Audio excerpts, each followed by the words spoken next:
Oh. Oh, no! Oh, no! Oh, my fucking Christ! It was 7 minutes after midnight. The dog was lying on the grass in the middle of the lawn in front of Mrs. Shear's house. Get away from my dog! Its eyes were closed. It looked as if it was running on its side, the way dogs run when they think they are chasing a cat in a dream. But the dog was not running or asleep.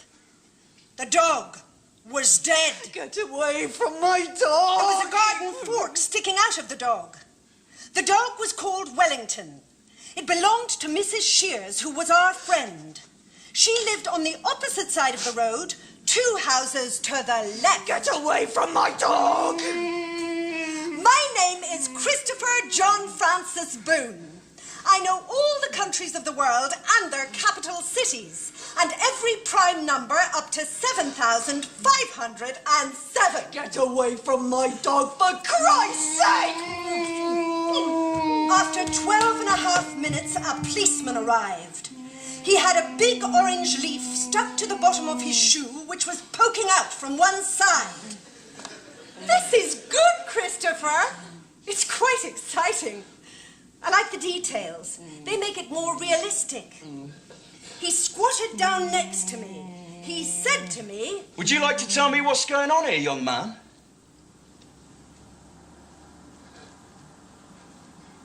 I do not tell lies. Mother used to say that this was because I was a good person, but it is not because I am a good person. It is because I can't tell lies. The dog is dead. I'd got that far. I think someone killed the dog. How old are you?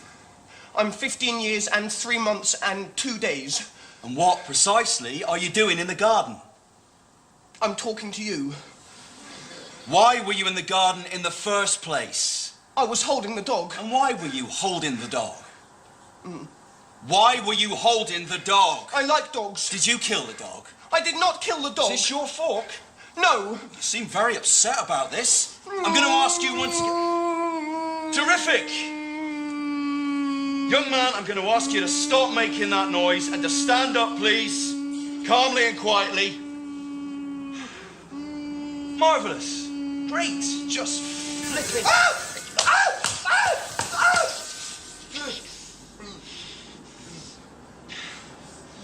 I'm arresting you for assaulting a police officer. I strongly advise that you get in the back of the police car, because if you try any of that monkey business again, you little shit, I am going to seriously lose my rag. Is that understood? I find people confusing.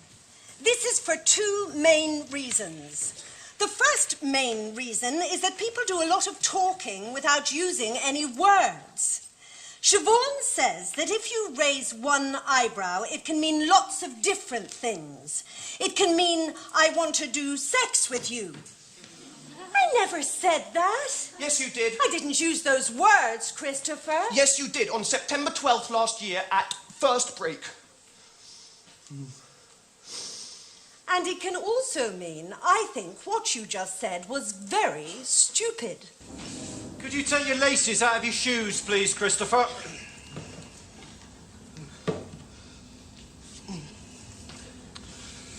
Thank you. Could you empty your pockets onto the desk, please? Is that in case I have anything in them I could use to kill myself or escape or attack a policeman with? That's right. I've got a Swiss Army knife, but I only use that for doing odd jobs, not for stabbing things or hurting people. Jolly good. A piece of string. A piece of wooden puzzle. 3 pellets of rat food for Toby, my pet rat. £1.47 made up of a £1 coin, 2 20p coins, 1 5p coin, and a 2p coin. A red paperclip. A key for the front door. A Swiss Army knife with 13 attachments, including a wire stripper and a saw and a toothpick and a pair of tweezers. Could you take your watch off, please, Christopher? No. I'm sorry, Christopher. I need my watch to know exactly what time it is. Take your watch off, please, Christopher.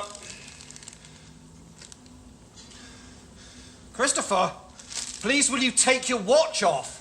I'm asking you for a final time. Right, give it here, lad.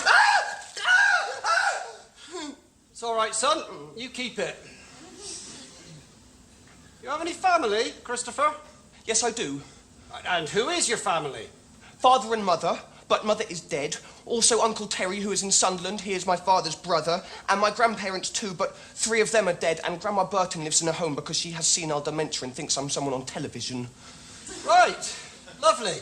Do you know your father's phone number, Christopher?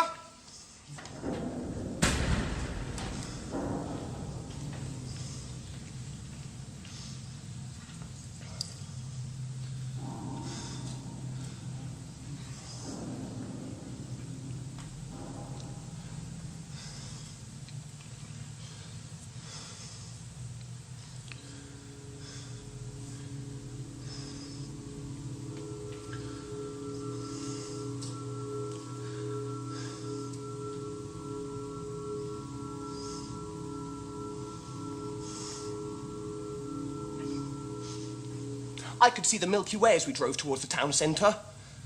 Could you? Some people think the Milky Way is a long line of stars, but it isn't. Our galaxy is a huge disk of stars of millions of light years across, and the solar system is somewhere near the outer edge of the disk. For a long time, scientists were puzzled by the fact the sky is dark at night. Even though there are billions of stars in the sky, there must be stars in every direction you look, so the sky should be full of starlight because there's very little in the way to stop the light reaching Earth. Then they worked out the universe was expanding, that all the stars were rushing away from one another after the Big Bang. The further the stars were away from us, the faster they were moving, some of them nearly as fast as the speed of light, which is why their light never reached us. Is that right? And when the universe has finished exploding, all the stars will slow down, like a ball that has been thrown into the air, and they will come to a halt, and they will all begin to fall towards the centre of the universe again, and then there'll be nothing to stop us seeing all the stars in the world, because they will all be moving towards us gradually, faster and faster, and we will know the world is going to end soon, because when we look up into the sky at night, there will be no darkness, just the blazing light of billions and billions of stars all falling. Terrific. Christopher, Mr. Boone, could you come this way, please? Are you going to interview me and record the interview? I don't think there will be any need for that. Now, I've spoken to your father, and he says you didn't mean to hit the policeman. Did you mean to hit the policeman? Yes. No, you didn't mean to hurt the policeman. No, I didn't mean to hurt the policeman. I just wanted them to stop touching me. Now, you know that it's wrong to hit a policeman, don't you? I do. Did you kill the dog, Christopher? I did not kill the dog. Do you know that it's wrong to lie to a policeman and that you can get into a very great deal of trouble if you do? Yes. Do you know who killed the dog? No. Are you telling the truth? Yes, I always tell the truth. Right. I'm going to give you a caution. Is that going to be on a piece of paper, like a certificate I can keep? No. A caution means that we are going to keep a record of what you did, that you hit a policeman, but that it was an accident and that you didn't mean to hurt the policeman. But it wasn't an accident. Christopher, please. If you get into any more trouble, we will take out this record and see that you have been given a caution and take things much more seriously. Do you understand what I'm saying? Yes. The second main reason I find people confusing is that people often talk using metaphors. These are examples of metaphors. I'm gonna seriously lose my rag. He was the apple of her eye. They had a skeleton in the cupboard. I've had a real pig of a day. The dog was stone dead. The word metaphor means carrying something from one place to another. And it is when you describe something by using a word for something that it isn't. This means that the word metaphor is a metaphor. Sorry? Wow, that's clever. It's true. Yes. I think it should be called a lie, because a pig is not like a day, and people do not have skeletons in their cupboards. And when I try and make a picture of the phrase in my head, it just confuses me, because imagining an apple in someone's eye doesn't have anything to do with liking someone a lot, and it makes you forget what the person was talking about. I'm sorry. It's okay. I didn't kill Wellington. I know. Christopher, you have to stay out of trouble, okay? I didn't know I was going to get into trouble. I like Wellington, and I went to say hello to him. I didn't know someone had killed him. Just try and keep your nose out of other people's business. I'm going to find out who killed Wellington. Were you listening to what I was saying, Christopher? Yes, I was listening to what you were saying, but when someone gets murdered, you have to find out who did it so they can be punished. It's a bloody dog, Christopher, a bloody dog. I think dogs are important too.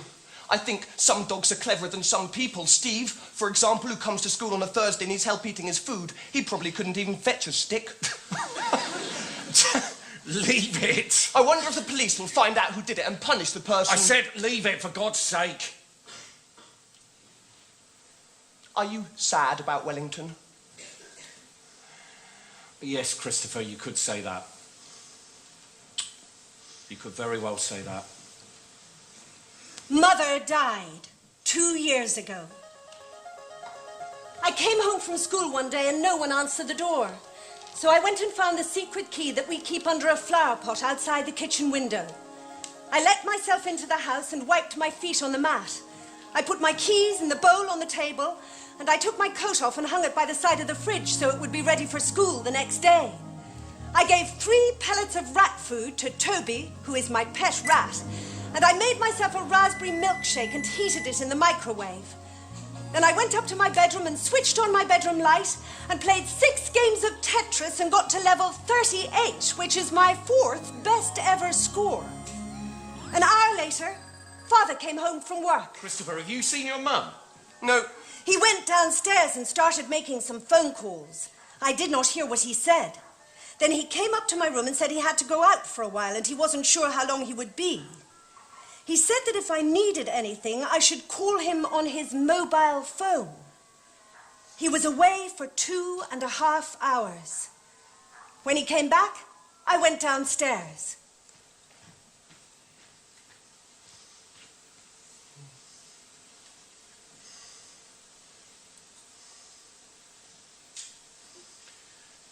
I'm afraid you won't be seeing your mother for a while. Why not? Your mother has had to go into hospital. Can we visit her? No. Why can't we? No, she needs rest. She needs to be on her own. Is it a psychiatric hospital? No, it's an ordinary hospital. She has a problem. A problem with her heart. We will need to take food to her. Yeah, I'll take some in during the days when you're at school and give it to the doctors and they can give it to your mum, OK? But you can't cook. Christopher, look. I'll buy some ready-made stuff from Marks and Spencer's and take those in. She likes those. I'll make her a get-well card. If I make her a get-well card, will you take it in for her tomorrow? How are you today, Christopher? I'm very well, thank you. That's good. In the bus on the way to school, we passed 4 red cars in a row. 4? So today is a good day. Great. I am glad. I've decided I'm going to try and find out who killed Wellington, because a good day is a day for projects and for planning things. Who's Wellington? Wellington is a dog that used to belong to my neighbour, Mrs. Shears, but he is dead now because somebody killed him by putting a garden fork through him. And I found him. Then a policeman came and thought I'd killed him, but I hadn't. Then he tried to touch me, so I hit him. Then I had to go to the police station. Gosh. I'm going to find out who really killed Wellington and make it a project, even though Father told me not to. Did he? Yes. I see. I don't always do what I'm told. Why? Because when people tell you what to do, it is usually confusing and does not make sense. For example, people often say, be quiet, but they don't tell you how long to be quiet for. No. Why did your father tell you not to try to find out who killed Wellington, Christopher? I don't know. Christopher, if your father's told you not to do something, maybe you shouldn't do it.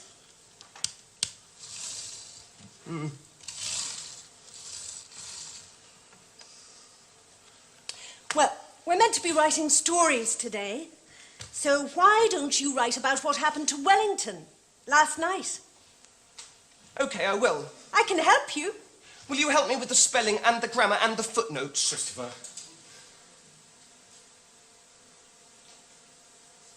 I'm sorry, your mother has died. She's had a heart attack. It wasn't expected. What kind of heart attack? I don't know what kind of heart attack now is at the moment, Christopher, to be asking questions like that. It was probably an aneurysm. Sorry, Christopher. I'm really sorry. That evening, I went round to Mrs. Shear's house and knocked on the door and waited for her to answer it.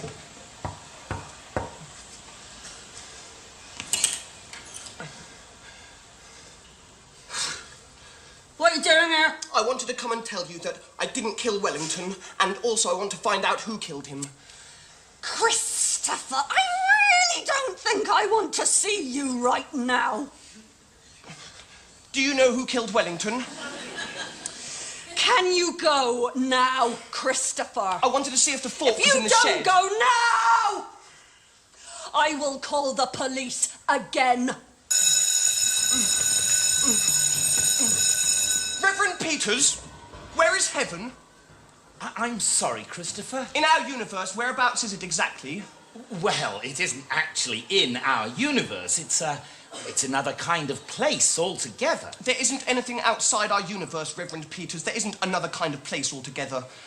Except there might be if you go through a black hole, but a black hole is what is called a singularity, which means it's impossible to find out what's on the other side because the gravity of a black hole is so big that even electromagnetic waves like light can't get out of it. And electromagnetic waves are how we get information about things which are far away. And if heaven was on the other side of a black hole, then dead people would have to be fired into space on a rocket to get there, and they aren't, or people would notice.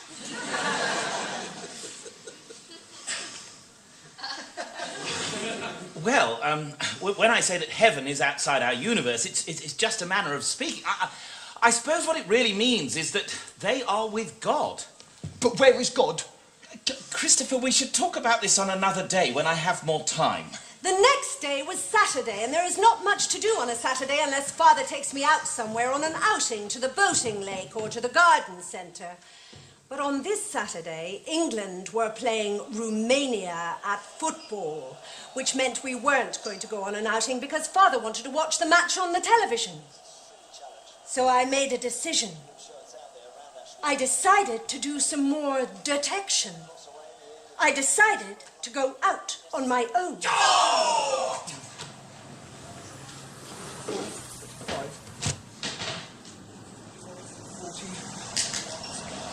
38.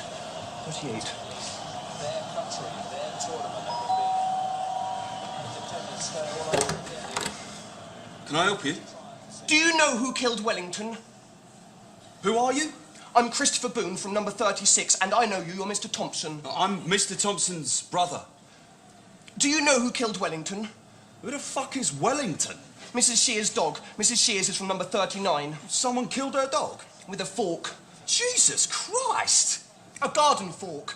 Oh. Do you know who killed him? I haven't a bloody clue. Did you see anything suspicious on Thursday evening? Look, son, do you really think you should be going around asking questions like this? Yes, I do, because I want to find out who killed Wellington, and I'm writing a book about it. Well, I was in Colchester on Thursday, so you're asking the wrong bloke. Thank you. Colchester. 35, 54, 40.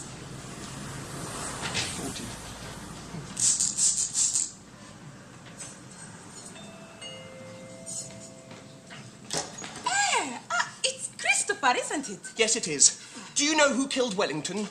Oh, no, I don't. No, sorry. Did you see anything suspicious on Thursday evening which might be a clue? Like what? Like strangers or the sound of people arguing? I didn't, Christopher, no. Do you know of anyone who might want to make Mrs. Shears sad?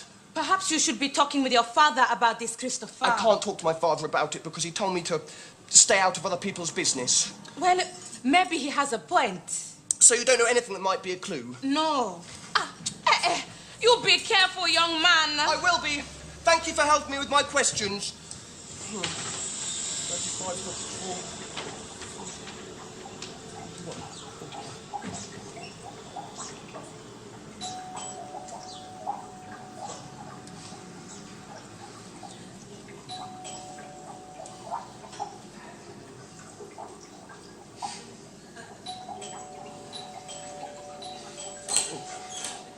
Do you know who killed Wellington on Thursday night? Bloody Bloody hell! Policemen really are getting younger, aren't they? 2, 3, 5, 7, 11, 13, 17, 19, 23, 29, 31, 27, 28.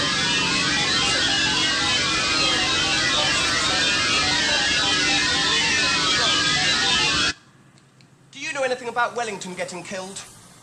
I'm afraid you're going to have to say that again. I'm a little deaf. Do you know anything about Wellington getting killed? I heard about it yesterday. Dreadful, dreadful. Do you know who killed him? No, I don't. Somebody must know who killed Wellington, because the person who killed Wellington knows they killed Wellington. Unless they were a mad person and did not know what they were doing, or unless they had amnesia. Well, I suppose you're probably right. Thank you for helping me with my investigation. You're Christopher, aren't you? Yes, I live at number 36. We haven't talked before, have we? No, I don't talk to strangers, but I'm doing detective work. Oh, I see you every day going to school on your school bus. It's very nice of you to say hello, even if it is only because you're doing detective work. Thank you. I have a grandson your age. My age is 15 years and 3 months and 3 days. Well, almost your age. You don't have a dog, do you? No. You'd probably like a dog, wouldn't you? I have a rat. Rat? He's called Toby. Oh. Most people don't like rats because they think they carry diseases like bubonic plague, but that's only because they lived in sewers and stowed away on ships coming from foreign countries where there were strange diseases. But rats are very clean. Do you want to come in for tea? I don't go into other people's houses. Well, maybe I could bring some tea out here. Do you like lemon squash? I only like orange squash. Luckily, I have some of that as well. Oh, and what about Battenberg? I don't know, because I don't know what Battenberg is. Oh, well, it is a kind of cake, and it's got marzipan icing round the edge. Is it a long cake with a square cross-section which can be divided into equally sized, alternately coloured squares? Yes, I think you could probably describe it like that. I think I'd like the pink squares, but not the yellow squares, because I don't like yellow, and I don't know what marzipan is, so I don't know whether I'll like that. I'm afraid marzipan is yellow too. Perhaps I should bring out some biscuits instead. Do you like biscuits? Yes, some sorts of biscuits. I'll get a selection. She moved very slowly because she was an old lady. And she was inside the house for more than 6 minutes. And I began to get nervous because I didn't know her well enough to know whether she was telling the truth about getting orange squash and Battenberg cake. And I thought she might be ringing the police. And then I'd get into much more serious trouble because of the caution. So I walked away. Why would you kill a dog? I wouldn't. I think you would only kill a dog if, A, you hated the dog, B, you were a mad person, or C, you wanted to make Mrs. Shears sad. I don't know anyone who hated Wellington, so if it was A, it was probably a stranger. I don't know any mad people either, so if it was B, it was also probably a stranger. Right? But most murders are committed by a person known to the victim. In fact, you're most likely to be murdered by a member of your own family on Christmas Day. Is that a fact? Yes, actually, it is a fact. Wellington was therefore most likely to have been murdered by someone known to him. I only know one person who didn't like Mrs. Shears, and that is Mr. Shears, who divorced Mrs. Shears and went to live somewhere else, and who knew Wellington very well indeed. This means Mr. Shears is my prime suspect. Christopher! I'm going to find out more about Mr. Shears. Mr. Boone. Nobody has ever taken an A-level at the school before. Oh, he can be the first then. I don't know if we have the facilities at the school to allow him to do Then that. get the facilities. I can't treat Christopher differently to any other student. Why not? Because then everybody would want to be treated differently. So? It would set a precedent. Christopher can always do his A-levels later, when he's 18. Christopher is getting a crap enough deal already, don't you think, without you shitting on him from a great height as well? Jesus! This is the one thing he's really good at. I think we should talk about this later, maybe on our own. Are there things which you're too embarrassed to say to me in No. front of Christopher? Say them It's now, not then. that. If Christopher sits an A-level, then he would have to have a member of staff looking after him on his own in a separate room. Yeah, I'll pay He for it. would They can have- do it after school here. 50 quid, is that enough? Mr. Boone! I'm not going to take no for an answer. Where have you been? I have been out. I just had a phone call from Mrs. Shears. What the hell were you doing? Poking round her garden? I was doing detective work trying to figure out who killed Wellington. Look, how many times do I have to tell you, Christopher? I told you to keep your nose out of other people's business. I think Mr. Shears probably killed Wellington. I will not have that man's name mentioned in my house! Why not? That man is evil. Does that mean he might have killed Wellington? Oh, Jesus wept. I know you told me not to get involved in other people's business, but Mrs. Shears is a friend of ours. Well, she's not a friend anymore. Why not? OK, Christopher, I'm going to say this for the last and final time. I will not tell you again. Now, look at me when I'm talking to you, for God's sake. Look at me!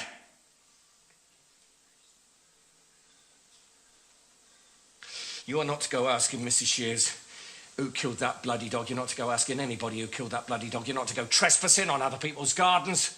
You're to stop this ridiculous bloody detective game right now. I'm going to make you promise me, Christopher, and you know what it means when I make you promise. I know. Promise me that you will give up this ridiculous game right now, OK? I promise. I think I would make a very good astronaut. Yes, mate, you probably would. To be a good astronaut, you have to be intelligent. And I'm intelligent. You also have to understand how machines work. And I'm good at understanding how machines work. You also have to be someone who wouldn't mind being on their own in a tiny spacecraft thousands of miles away from the surface of the Earth and not panic or get claustrophobia or homesick or insane. And I really like little spaces, so long as there is no one else in them with me. Yeah, I noticed. Sometimes, when I want to be on my own, I get into the airing cupboard and slide in beside the boiler and pull the door closed behind me and sit there and think for hours. And it makes me feel very calm. So I would have to be an astronaut on my own, or have my own part of the spacecraft that no one else could come into. And also, there are no yellow things or brown things in a spacecraft, so that would be okay too. And I would have to talk to people from Mission Control, but we would do that through a radio link-up and TV monitor, so it wouldn't be like talking to real people who are strangers. It would be like playing a computer game. Which you like. And also, I wouldn't be homesick at all, because I'd be surrounded by lots of things I like, which are machines and computers and outer space. And I'd be able to look out of a tiny window of the spacecraft and know there was no one else near me for thousands and thousands Christopher, of... What? could you please just give it a bit of a break, mate? Please. And know that there was no one else near me for thousands and thousands of miles. Which is what I sometimes pretend at night in the summer when I go and lie on the lawn and look up at the sky. And I put my hands round the sides of my face so I can't see the fence or the chimney or the washing line. And I can pretend I'm in space. And all I could see would be stars. And stars are the places where the molecules that life is made of were constructed billions of years ago. For example, all the iron in your blood, which stops you being anemic, was made in a star. And I would like it if I could take Toby with me into space. And that might be allowed because they sometimes do take animals into space for experiments. So if I could think of a good experiment you could do with a rat that didn't hurt the rat, I could make them let me take Toby. But if they didn't let me, I would still go because it would be a dream come true. Father said. I see. That's a pity. So the book is finished.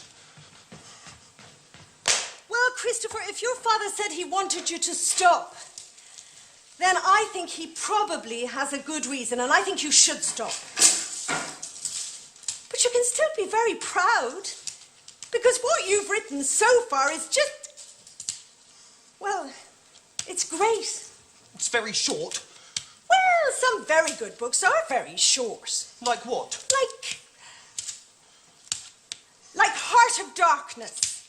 Who wrote Heart of Darkness? Joseph Conrad. Did you like my diagram of the universe? I did, very much. And the map of the street, which is accurate? And the way the chapters are all prime numbers? I noticed that. Christopher, we're doing lino cuts this morning, and I It's not need... a proper book. Why not? It doesn't have a proper ending. I never found out who killed Wellington, so the murderer is still at large. Not all murders are solved, Christopher. Not all murderers are caught. I don't like the idea that he could be living somewhere nearby and I might meet him when I go for a walk at night. I don't think that's going to happen, Christopher. It could do. Murder is usually committed by a person known to the victim. Father said I was never to mention Mr. Shear's name in our house again, and that he was an evil man, and maybe that meant he was the person who killed Wellington. Christopher, I think you should do what your father tells you to do. What happened to you the other day? Which day? I came out again and you'd gone. I had to eat all the biscuits myself. I went away. I gathered that. I thought you might ring the police. Why on earth would I do that?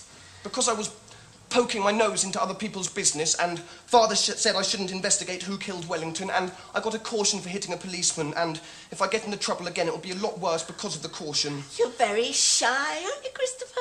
I'm not allowed to talk to you. Don't worry. I'm not going to tell the police and I'm not going to tell your father, because there's nothing wrong with having a chat. Having a chat's just being friendly, isn't it? I'm not very good at chatting.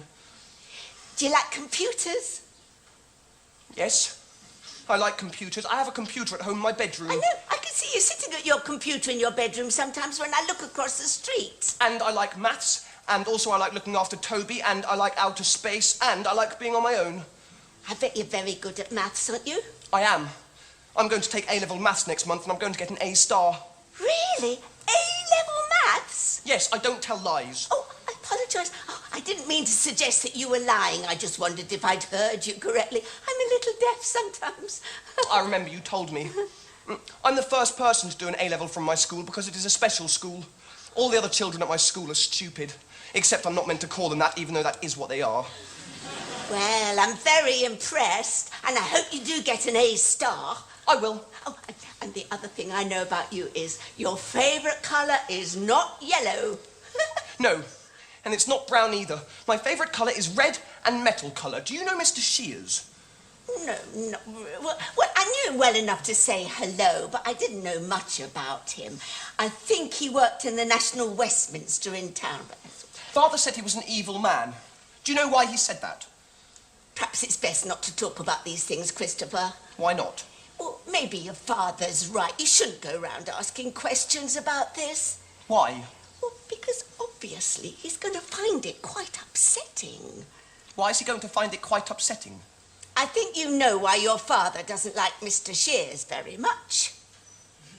Did Mr. Shears kill Mother? Kill her? Yes, did he kill Mother? Of course he didn't kill your mother. Or did he give her stress so that she died of a heart attack? I honestly don't know what you're talking about, Christopher. Or did he hurt her so she had to go into hospital?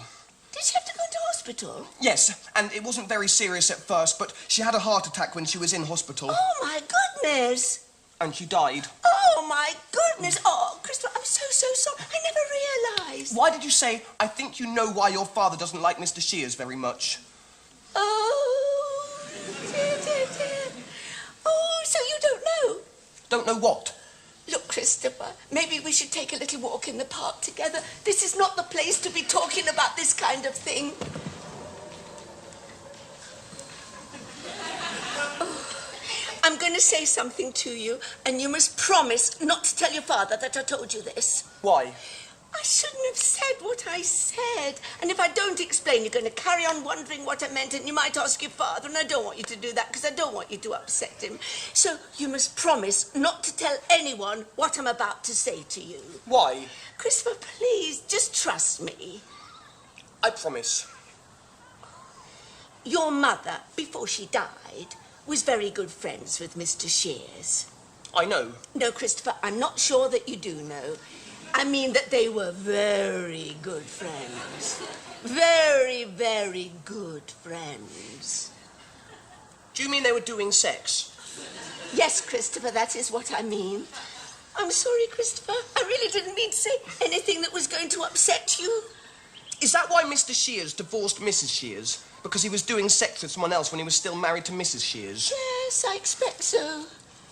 I think I should go now. Are you okay, Christopher? I can't be on my own with you because you are a stranger. I'm not a stranger, Christopher. I'm a friend. What have you been up to, young man?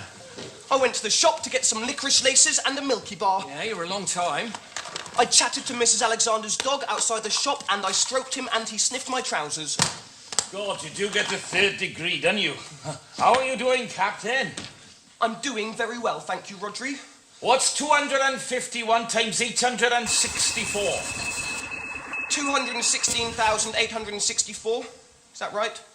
Haven't got a bloody clue. I'll stick one of those Gobi Alu Sag things in the oven for you, OK? With a little bottle of red paint in it, eh, Christopher? It's not red paint, it's red food colouring because I don't eat yellow food. If you put red paint into a curry, it would be extremely dangerous and it would probably kill you. Have you told your father about this? No. Are you going to tell him about it? No.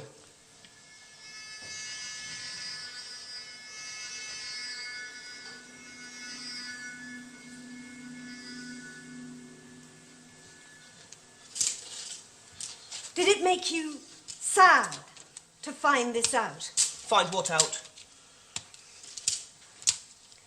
Did it make you sad to find out that your mother and Mr. Shears had an affair? No. Are you telling the truth, Christopher? Yes, I always tell the truth. It didn't make me feel sad because Mother is dead and Mr. Shears isn't around anymore, so I would be feeling sad about something which isn't real and doesn't exist, and that would be stupid. What was your mother like, Christopher?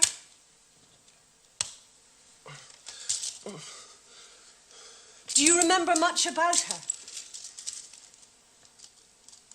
I remember the 20th of July, 2006. I was 9 years old. It was a Saturday. We were on holiday in Cornwall. We were on the beach in a place called Polperro. Mother was wearing a pair of shorts made out of denim and a stripy blue swimming costume. And she was smoking cigarettes called Consulate, which were a mint flavour. And she wasn't swimming, she was sunbathing on a towel which had red and purple stripes. And she was reading a book by Georgette Heyer called The Masqueraders. And then she finished sunbathing and she went into the water and she said, Bloody Nora, it's cold. "Bloody Nora, it's cold." And she said I should come and swim too, but I didn't like swimming because I don't like taking my clothes off. And she said I should just roll my trousers up a little and walk into the water. And so I did. Christopher! And Mother said, Over here! Christopher! Look!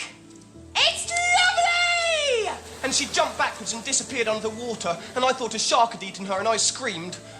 And then she stood up out of the water and came over to where I was standing and held up her right hand and spread out her fingers like a fan. Come on, Christopher. Touch my hand. Oh, come on now. Stop screaming. Touch my hand. Listen to me, Christopher. You can do it. It's okay, Christopher. It's okay. There aren't any sharks in Cornwall. When we were inside the park, Mrs. Alexander stopped walking and said, "I'm going to say something to you, and you must promise not to tell your father that I told you this. Your mother, before she died, was very good friends with Mr. Shears." And other times she used to say, If I hadn't married your father, I think I'd be living in a little farmhouse in the south of France with someone called John. And he'd be, a local handyman. You know, he's doing painting and decorating for people, gardening, building fences. And we'd have a veranda with figs growing over it, and there would be a field of sunflowers at the bottom of the garden, and a little town on the hill in the distance. And we'd sit outside in the evening and drink red wine and smoke Gauloise cigarettes and watch the sun go down. What is this? "It's a book I'm writing." Is this true? Did you speak to Mrs. Alexander? "Yes." Jesus, Christopher, how stupid are you?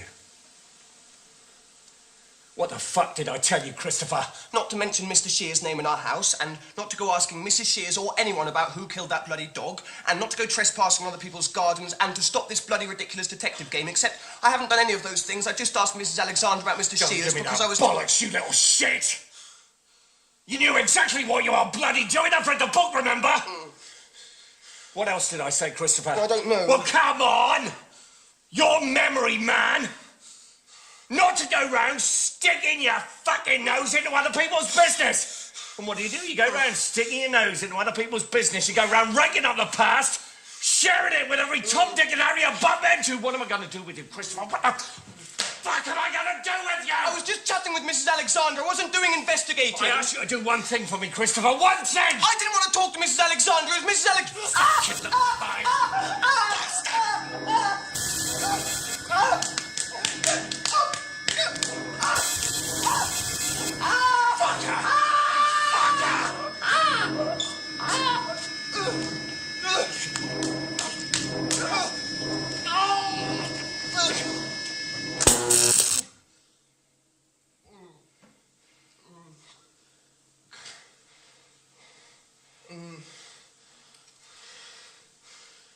I need a fucking drink.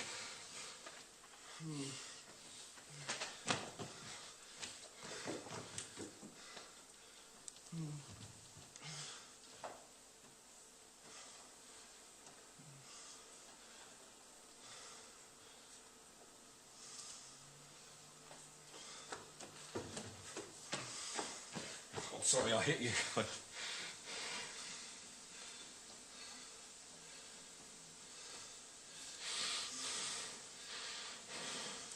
I didn't mean to. I love you very much, Christopher. Don't you ever forget that. I know I lose my rag occasionally. I know I shouldn't, but it's only because I worry about you.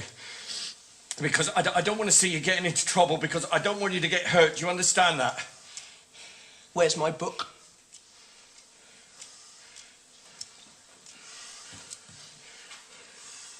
Christopher, do you understand that I love you?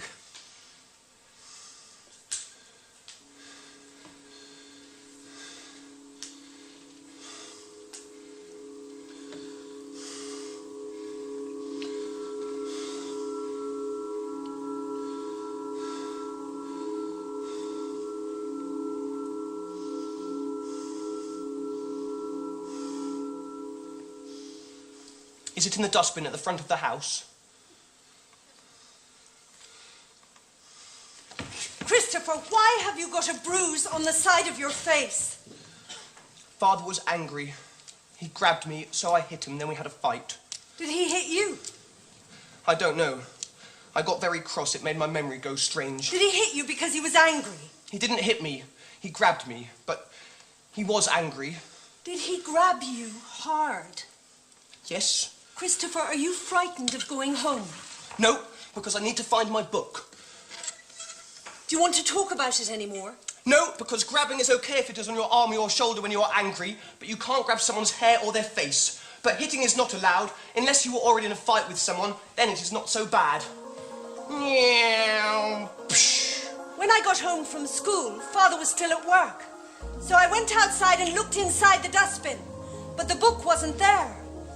I wondered if Father had put it into his van and driven to the tip and put it into one of the big bins there. But I did not want that to be true, because then I would never see it again.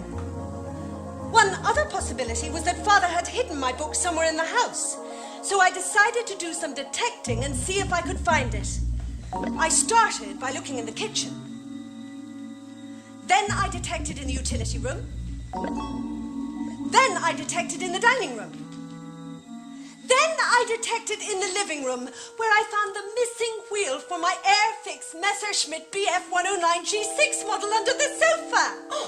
Then I went upstairs, but I didn't do any detecting in my own room, because I reasoned that Father wouldn't hide something from me in my own room, unless he was being very clever and doing what is called a double bluff, like in a real murder mystery novel.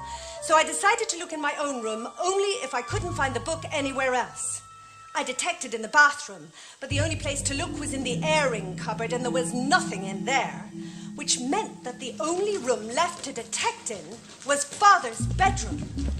I started by looking under the bed. There were 7 shoes and a comb with lots of hair in it. And a monkey wrench. And a chocolate biscuit.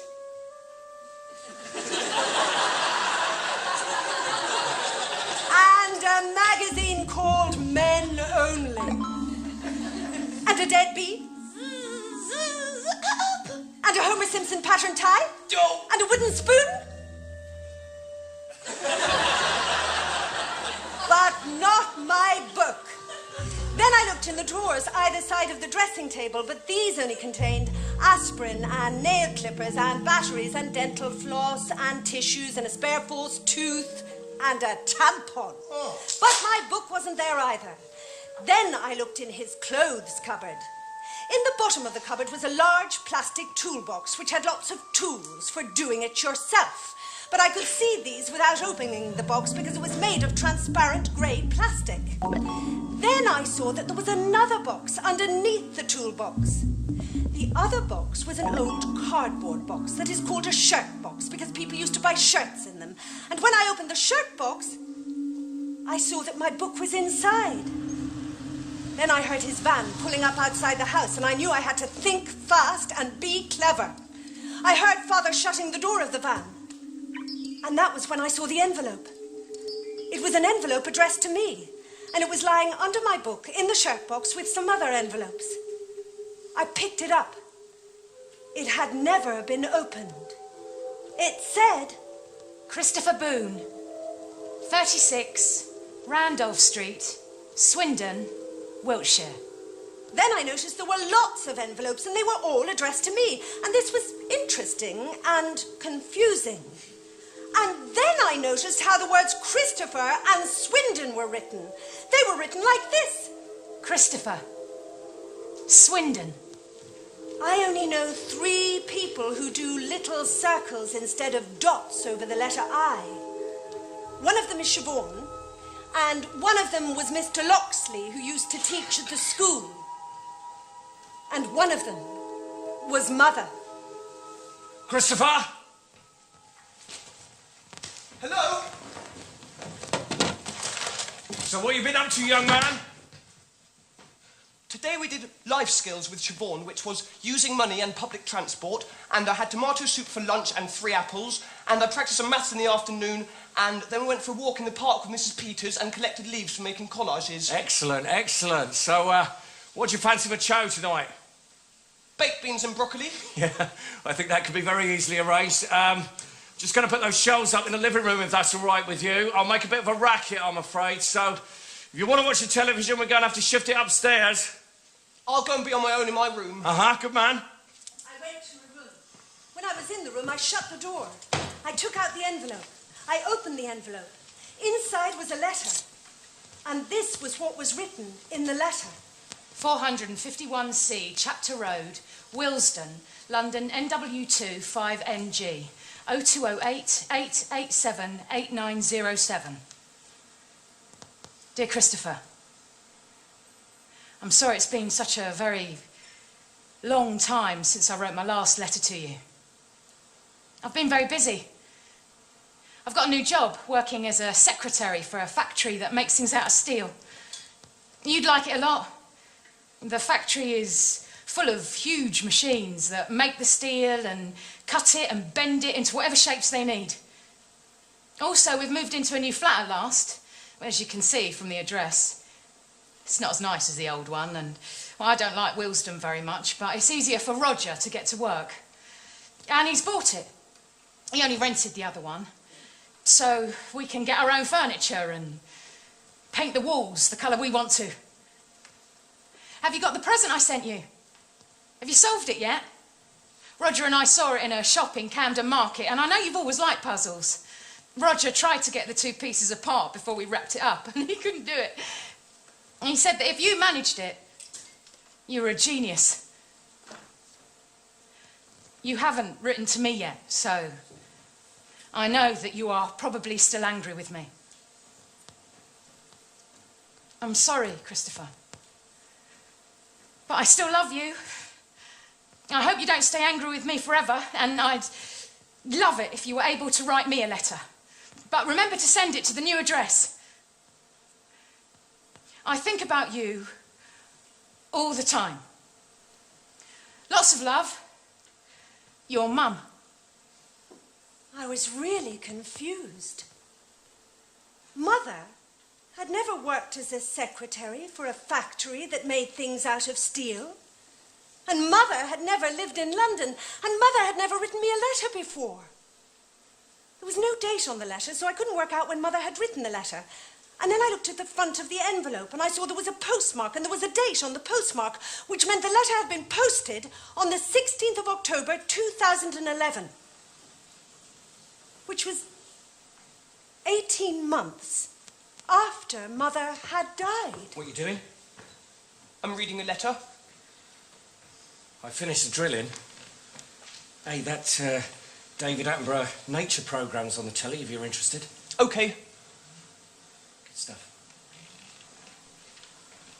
When I started writing my book, there was one mystery to solve. Now, there were two. Perhaps the letter was in the wrong envelope, and it had been written before Mother had died. Perhaps it wasn't a letter from Mother. Perhaps it was a letter to another person called Christopher from that Christopher's mother. Perhaps someone else had written the letter and pretended to be Mother. I decided not to think about it any more that night because I did not have enough information and could easily leap to the wrong conclusions.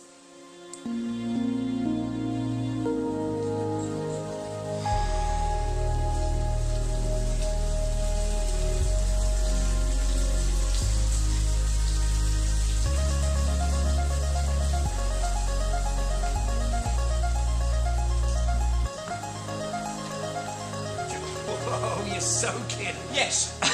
Give me a coat, I'll hang it up. How was school? It was good, thank you. Joseph Fleming took his trousers off and went to the toilet all over the floor of the changing rooms and started to eat it. But Mr. Davies stopped him. Good old Mr. Davies, eh? Joseph eats everything. Does he? He once ate one of the little blocks of blue disinfectant which they hang inside the toilet, and he once ate a £50 note from his mother's wallet, and he eats string and rubber bands and tissue paper and writing paper and paints and plastic forks. Also, he bangs his chin and screams a lot. Yeah, I know how he feels. Christopher. Tyrone said there was a horse and a pig in the poo, so I said he was being stupid, but Siobhan said he wasn't. They were small plastic animals from the library the staff used to make people tell stories, and Joseph had eaten them. Christopher, I've got to go out. Why?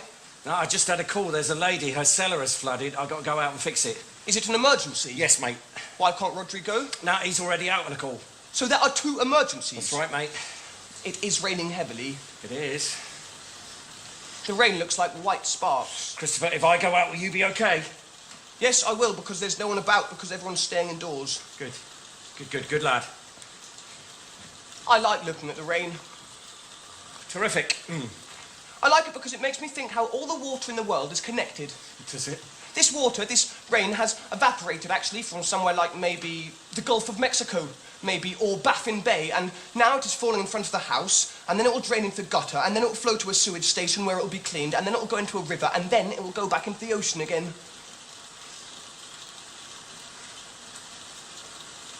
Yeah, I'll have my mobile with me. Yes. So you can call me if there's a problem. Yes. Behave yourself, Christopher, yeah? Yeah. So I went into his bedroom and opened up the cupboard and lifted the toolbox off the top of the shirt box and opened the shirt box. I counted out the letters. There were 43 of them. They were all addressed to me in the same handwriting. I took one and opened it. Inside was this letter. 451C, Chapter Road, London, NW2 5NG, 0208 887 8907. I was looking through some old photos last night, which made me sad. And then I found a photo of you playing with the train set we bought for you a couple of Christmases ago, and that made me happy. because it was one of the really good times we had together. Do you remember how you played with it all day and you refused to go to bed at night because you were still playing with it? And we told you about train timetables, and you made a train timetable, and you had a clock, and you made the train run on time. And there was a little wooden station too. And we showed you how people who wanted to go on a train went to the station and bought a ticket and then got on a train. And then we got out a map and we showed you the little lines, which were the train lines connecting all the stations. And you played with it for weeks and weeks and weeks, and we bought you more trains, and you knew where they were all going. I like remembering that a lot. I opened another envelope. This was the letter that was inside. Dear Christopher, I said that I wanted to explain to you why I went away when I had the time to do it properly. Well, now I have lots of time. So I'm sitting on the sofa here with this letter and the radio on, and I'm going to try and explain.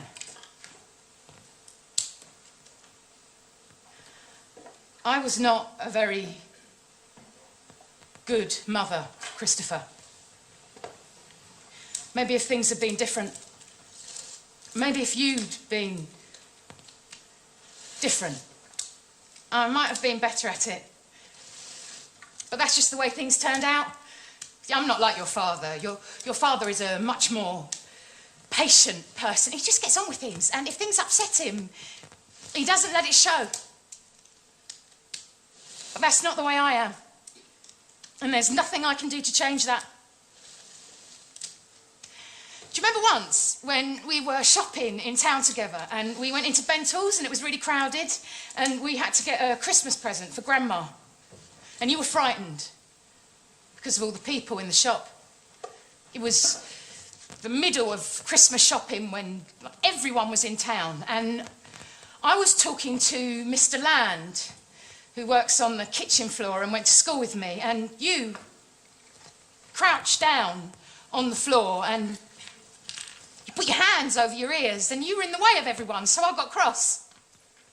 Because I don't like shopping at Christmas either. And I told you to behave. And I tried to pick you up and move you.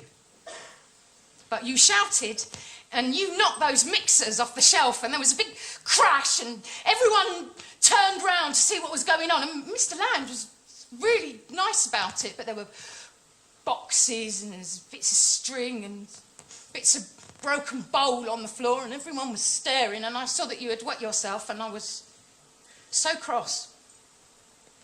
And I wanted to take you out of the shop, but you wouldn't let me touch you, and you just lay on the floor and screamed and banged your hands and feet on the floor. The manager came and he asked me what the problem was, and I was at the end of my tether and I had to pay for 2 broken mixers, and we just had to wait until you stopped screaming.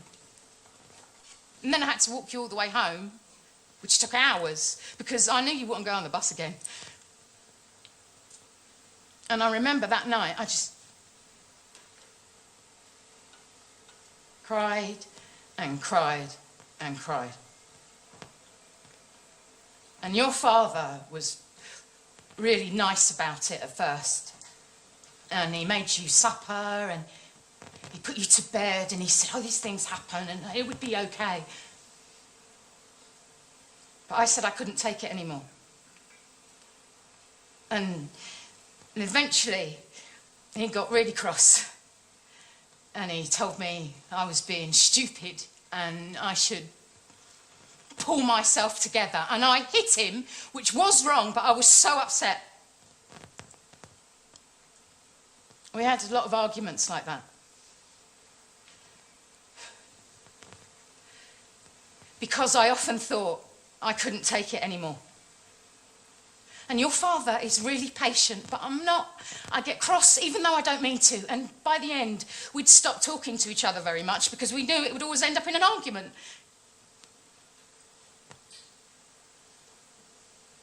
And I felt really lonely. And that was when I started spending lots of time with Roger.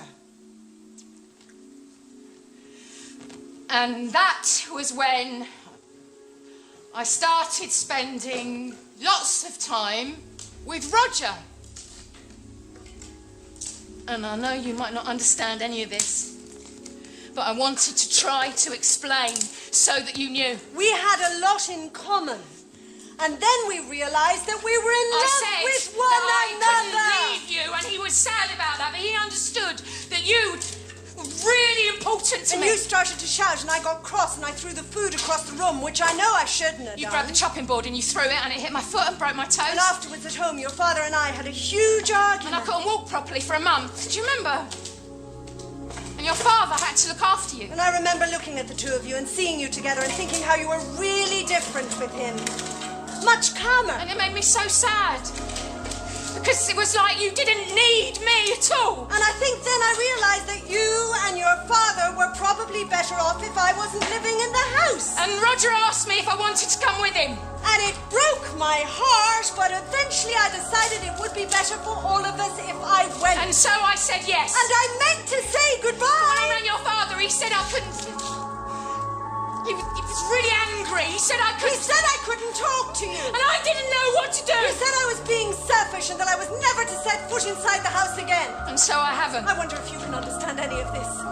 I know it will be difficult for you. I thought what I was doing was the best for all of us. I hope it is. Christopher, I never meant to hurt you. I used to have dreams that everything would get better.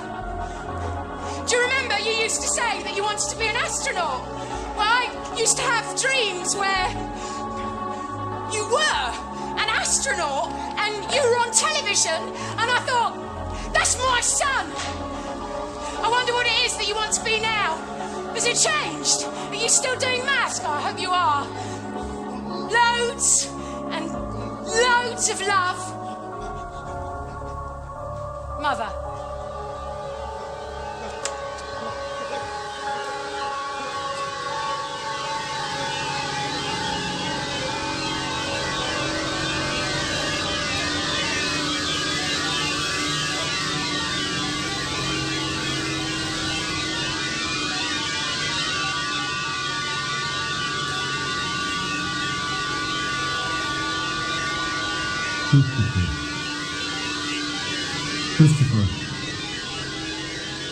Christopher, what the hell are you doing? Fucky. These are...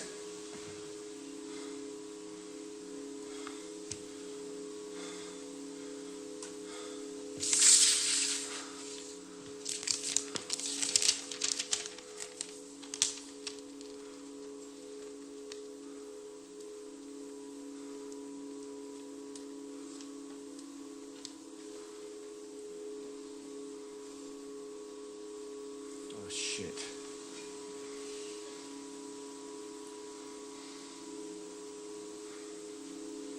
It was an accident.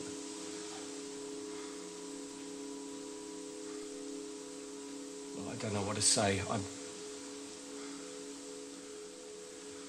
I was in such a mess. I said she was in hospital because I didn't know how to explain it. It was so complicated, and once I said it, I couldn't change it. It just...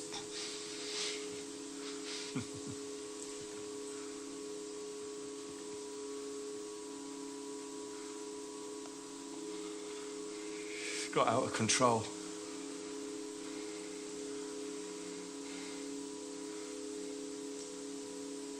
Oh, Jesus, you've got sick all over you.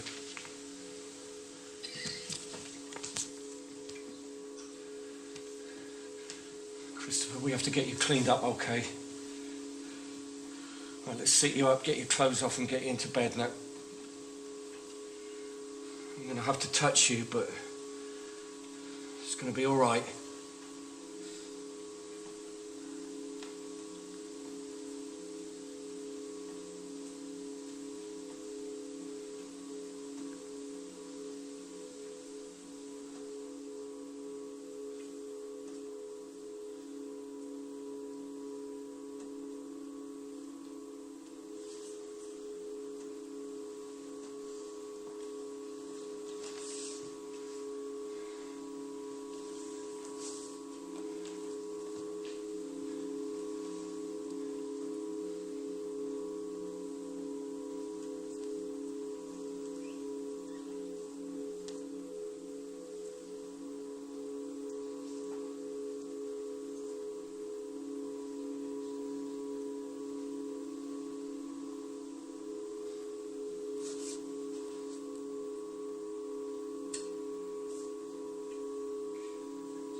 anything to eat this evening?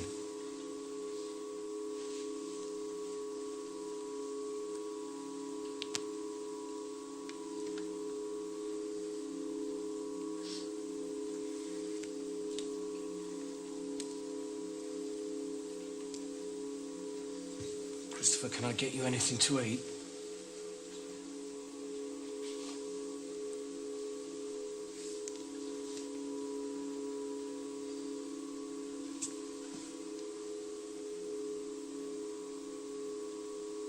Okay, look, I'm gonna go and put your clothes into the washing machine and then I'll come back, okay?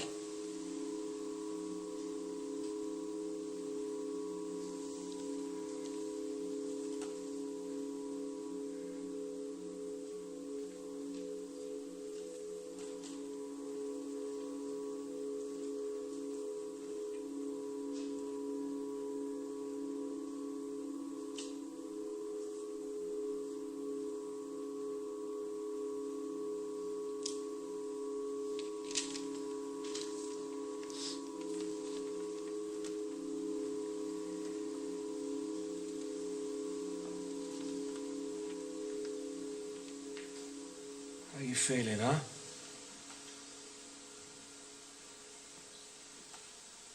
Can I get you anything?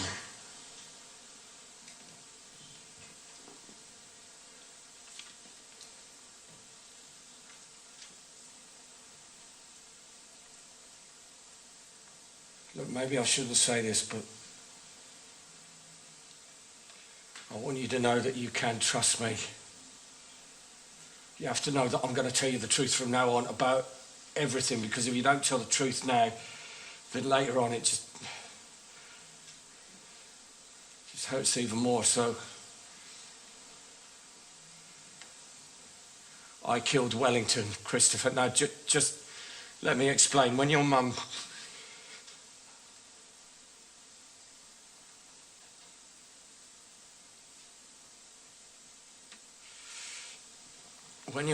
left, Eileen, Mrs. Shears, she was very good to me. She helped me through a very difficult time. Well, you know, she was round here most days. Well, I thought, shit, Christopher, I'm trying to keep this simple. I thought she might carry on coming over. I thought, and maybe I was being stupid, I thought she might eventually want to move in here, or that we might move into her house. I mean, I thought we were friends, and you know, I guess I thought wrong. We argued, Christopher, and she said something which I'm not going to say to you now because it's not nice, but I think she cared more for that bloody dog than for us. And maybe that's not so stupid looking back. I mean, maybe it's easier living on your own, looking after some stupid mutt than sharing your life with other actual human beings. I mean, shit, buddy, we're not exactly low maintenance, are we? Anyway, we had this row, and after this particularly nasty little blowout, she chucked me out the house. And I mean, you know what that bloody dog was like. It was nice as pie one moment, roll over, tickle its stomach, sink its teeth into your leg the next. Well, anyway, we're yelling at each other, and it's in the garden. So when she slammed the door behind me, the bugger's waiting for me, and I know, maybe if I just give it a kick, probably would have backed off. Shit, Christopher, when that red mist comes down, I mean, you know what I'm talking about. We're not that different, you and me. And it was just like everything I've been bottling up.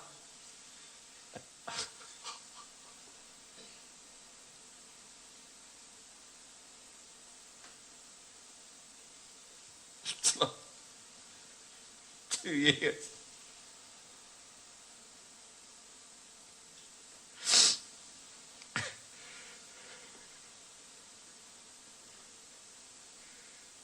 I never meant for it to turn out like this.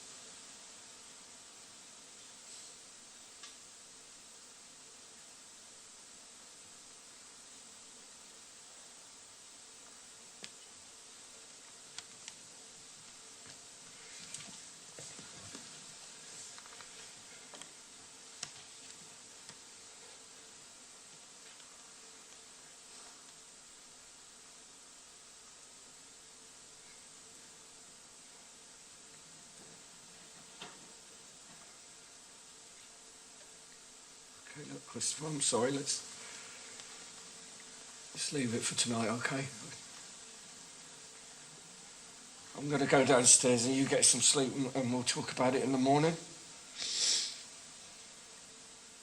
It's going to be all right, honestly. Trust me.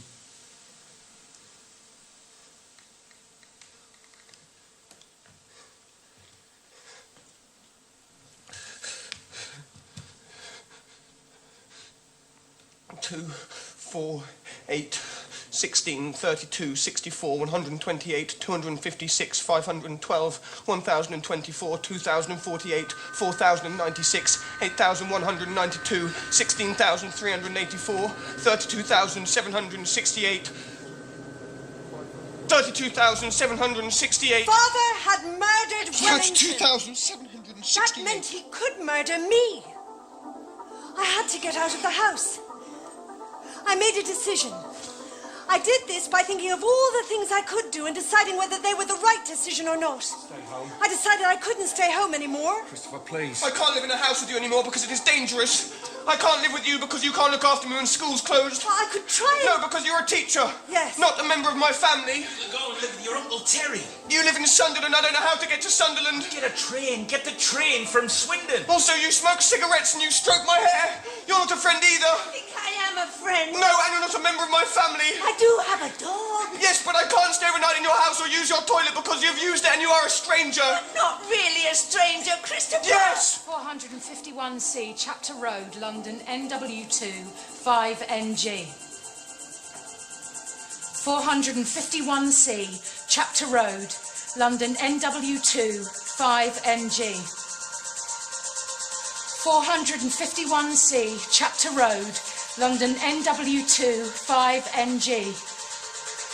451C, Chapter Road. London, NW2, 5NG.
Fascist pigs!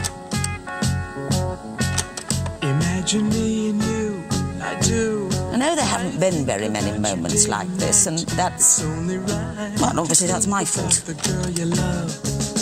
I can't see me loving nobody but you for all my life. 3 generations. Baby, the skies will be blue. She makes me tense. Just breathe, I said. Karma awakens me with his arrow, which I think was rather smart. It had to be. The only one for me is you, and you for me. So happy together. So happy together.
Christopher, I want to ask you something. Mrs. Gascoigne wondered if we'd like to do a play this year. She asked me to ask everybody if we'd like to make some kind of performance for the school. Everybody could join in and play a part in it. I think it would be a good thing for everybody to join in and play a part in it. I was wondering if you'd like to make a play out of your book. No. I think it could be really good fun, Christopher. I think it could be really good fun. No, it is a book, and it is for me, not for everybody, just for me. Well, I know that, Christopher, but I think a lot of people would be interested in what would happen if people took your book and started acting bits out of it. No, I don't like acting because it is pretending something is real when it is not really real at all, so it is like a kind of lie. But people like stories, Christopher. Some people find things which are kind of true in things which are made up. You like your Sherlock Holmes stories, and you know Sherlock Holmes isn't a real person, don't you? I would help you if you were worried about that. No. I think I'd rather like to play the part of a policeman. You're too old to play a policeman.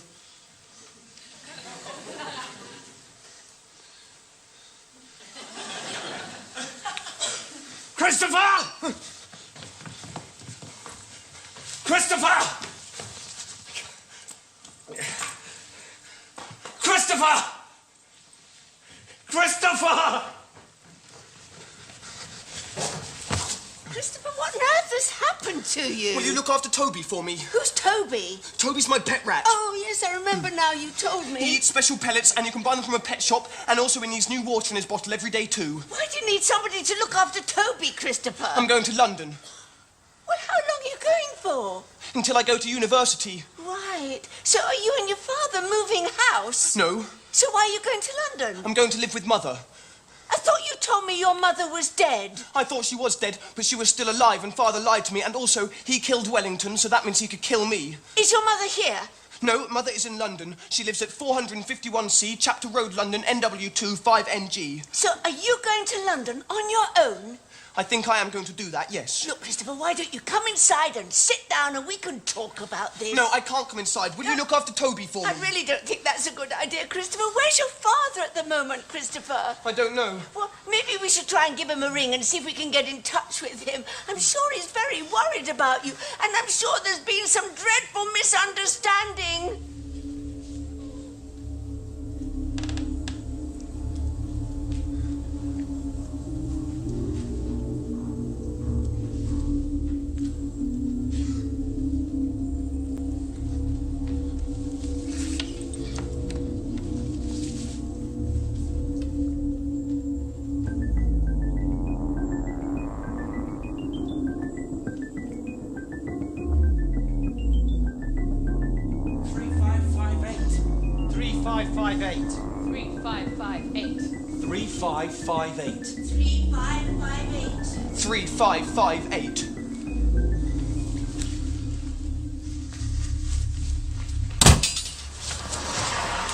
Where can I buy a map?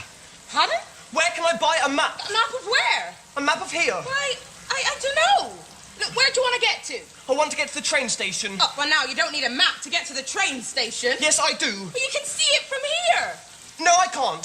And also I need to know if there is a cash machine. There. That building that says Signal Point on the top. Well, there's a British Rail sign at the other end, and the station's at the bottom of that.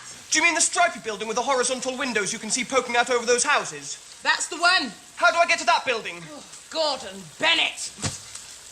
I knew the station was somewhere near. And if something is near, you can find it by moving in a spiral. Walking in a clockwise direction, taking every right turn, until you come to a road you've already walked on. Then, taking the next left, then taking the next right, and so on, and so on. And that was how I found the station.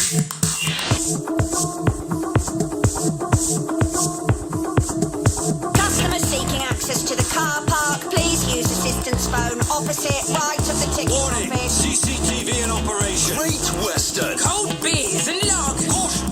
Wet floor. Your 50p will keep a premature baby alive for 1.8 seconds. Transforming travel. Refreshingly different. It's delicious, it's creamy, and it's only £1.30. Hot choc deluxe. 08707777676. The lemon. No smoking! Fine teas. Automatic fire door, keep clear. Air condition. Reserved parking. Open as usual this way. No smoking. No alcohol. Dogs must be carried. Dogs must be carried. A perfect blend. Royal Mail. Back to fry, 7 a.m. to 7 p.m. Dogs must be carried. Are you all right, young man? You're too old.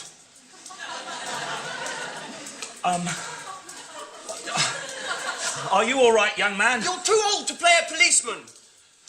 Are you all right, young man? No. You're looking a bit worse for wear. The lady in the cafe said when she tried talking to you, you were in a complete trance. What's your name? Christopher Boone. Where do you live? 36 Randolph Street. And what are you doing here? I needed to sit down and be quiet and think. Okay, let's keep it simple. What are you doing at the railway station? I'm going to see Mother. Mother? Yes, Mother. When's your train? I don't know. She lives in London. I don't know when there's a train to London. Oh, so you don't live with your mother? No, but I'm going to. So where does your mother live? In London. Yes, but whereabouts in London? 451C, Chapter Road, London, NW2 5NG. Jesus, what's that? That's Toby, my pet rat. A pet rat? Yes, a pet rat. He's very clean, and he hasn't got bubonic plague. Well, that's very reassuring. Yes. Have you got a ticket? No. Well, how precisely do you expect to get to London, then? I have a cash point card. Is that your card? No, it's Father's. Father's? Yes, Father's. Okay. He told me the number. It's 3558. Well, why don't you and I take a stroll to the cash machine, eh? You mustn't touch me. Why would I want to touch you? I don't know. Well, neither do I. Because I got a caution for hitting a policeman, but I didn't mean to hurt him, and if I get into trouble again, it'll be a lot worse because of the caution. Please insert your card. You're serious, aren't you? Yes? Enter your personal number. Well, you lead the way.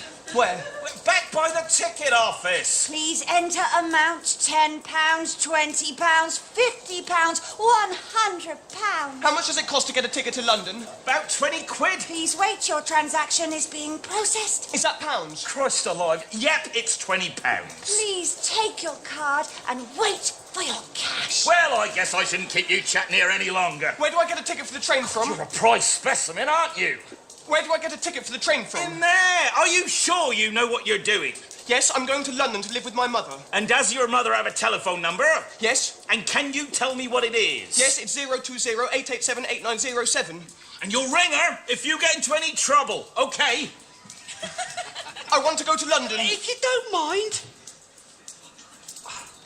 I want to go to London. Single or return? What does single or return mean?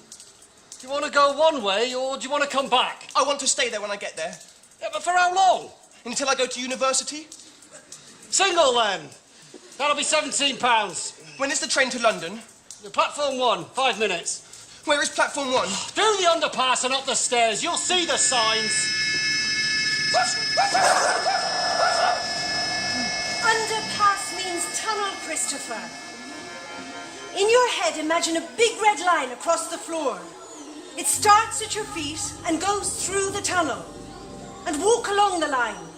And count the rhythm in your head, because that helps, doesn't it? Like when you're doing music or when you're doing drumming. Left, right, left, right, left, right, left, right. Left, right, left, right, left, right, left, right, left, right, left, right, left, right, left. Is this train going to London? Christopher! Caught you just in time. We've got your father at the police station. He's looking for you. I know. Well, why do you want to go to London, then? Because I'm going to live with Mother. Well, I think your father might have something to say about that. Okay. Now, let's not get overexcited. Now, I'm going to take you back to the police station, and you and me and your dad are going to have a sit down, have a little chat about who's going where. Have you arrested Father? Arrested him? What for? He killed a dog with a garden fork. The dog was called Wellington. Yeah, well, we can talk about that as well. But right now, young man, I think you've done enough adventuring for one day. Now listen, you little monkey. Now you can either do what I say, or I'm going to have to make... Shitting fuck. Why are you swearing? Have we started? Has the train started? Don't move! Rob? Yeah, it's Nigel. I'm stuck here on the bloody train. Yeah. Don't even. Look, it stops at Didcot Parkway, so if you could get someone to meet me with a car, cheers. And tell his old man that we've got him, but it's going to take a while. Okay. Great. Well, let's get ourselves a seat, shall we? Oh. Park yourself. You're bloody handful, you are. Jeez. I see everything. Most other people are lazy. They never look at everything. They do what is called glancing, which is the same word for bumping off something and carrying on in almost the same direction. And the information in their head is really simple. For example, if they're sitting on a train looking out of the window at the countryside, it might be 1. Train looking out at a field that is full of grass. 2. There are some cows in the field. 3. It's sunny with a few clouds. 4. There are some flowers in the grass. 5. There's a village in the distance. 6. There's a fence at the edge of the field and it has a gate in it. And then they will stop noticing anything because they'll be thinking about something else, like... Oh, I really fancy a bag of quavers. Or... I think I might have left the gas cooker on. Or... I wonder if Julie's given birth yet. But if I am sitting on a train looking out of the window at the countryside, I notice everything. Like, 1, there are 19 cows in the field, 15 of which are black and white, and 4 of which are brown and white. 2, there is a village in the distance which has 31 visible houses and a church with a square town, not a spire. 3, there is an old plastic bag from Asda in the hedge, and a squashed Coca-Cola can with a snail on, and a long piece of orange string. 4, the northeast corner of the field is highest, and the southwest corner of the field is lowest. 5, I can see 3 different types of grass and 2 colours of flowers in the grass. 6, there's a white Reebok trainer in one corner of the field. There's a public footpath sign with black graffiti writing on it. There's a gate, hedge, telegraph pole, tractor, from my arms to the field, scarecrow, hedge, field.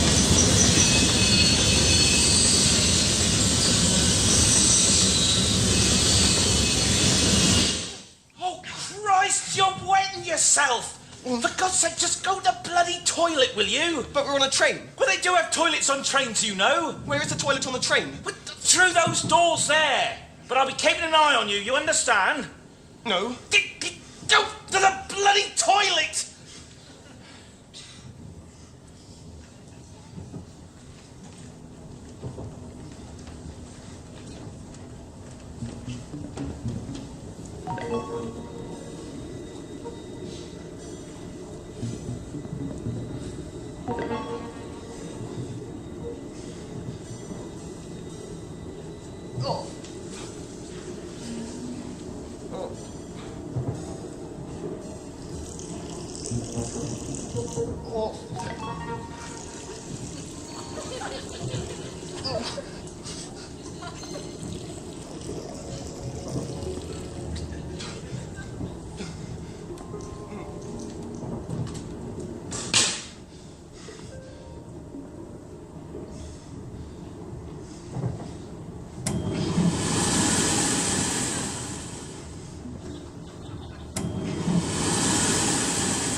Five, 7, 11, 13, 17, 19, 23, 29, Christopher! 31, 37, 41, 43, 47, Christopher! 53, 59, 61, Oh, 67, bloody hell! 71, 73, 79, 83, 89, 97. You scared the life out of me. Can I just get my bag?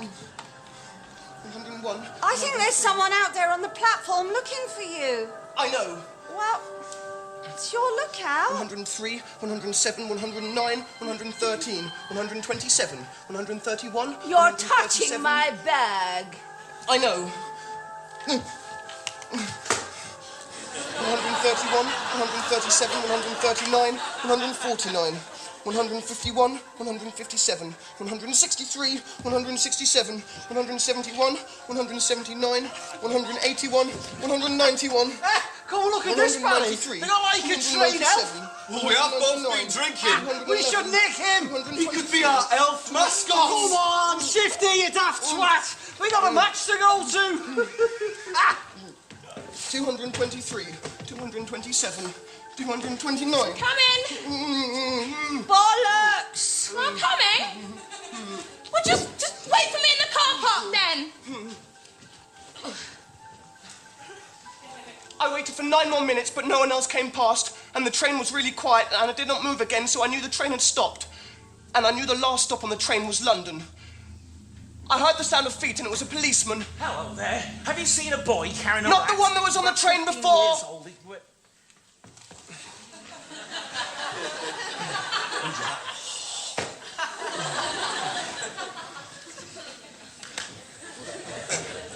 So, has anyone seen a young lad? He's about 15 years old. I could see him through the carriage, and he's got rats looking under the seats. And he's carrying a little rat in the box. I decided I didn't like policemen so much anymore, so I got off the train.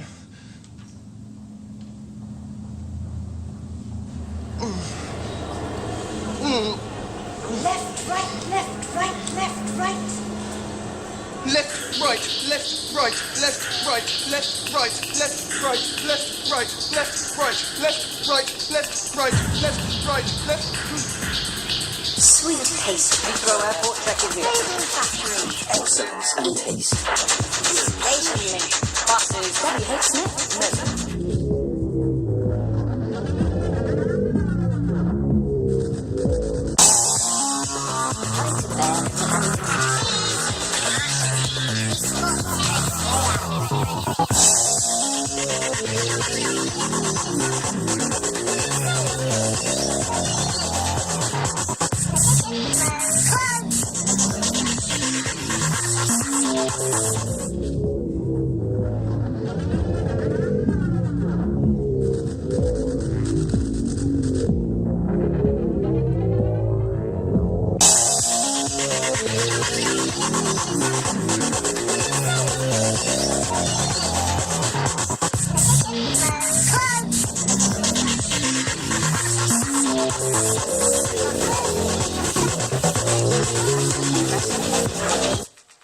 Here, you ever look lost? Whoa!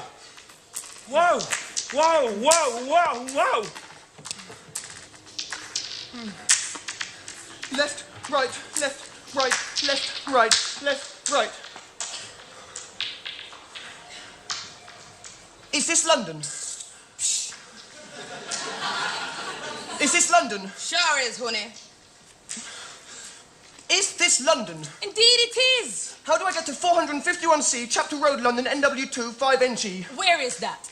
It's 451C, Chapter Road, London, NW2 5NG. Or sometimes you can write it 451C, Chapter Road, Willesden, London, NW2 5NG. Get the tube to Willesden Junction or Willesden Green. It got to be near there somewhere. What is a tube? Are you for real? Over there. You see the big staircase with the escalators, and you see the sign that says underground. Or get the Bakerloo line to Willesden Junction or the Jubilee line to Willesden Green.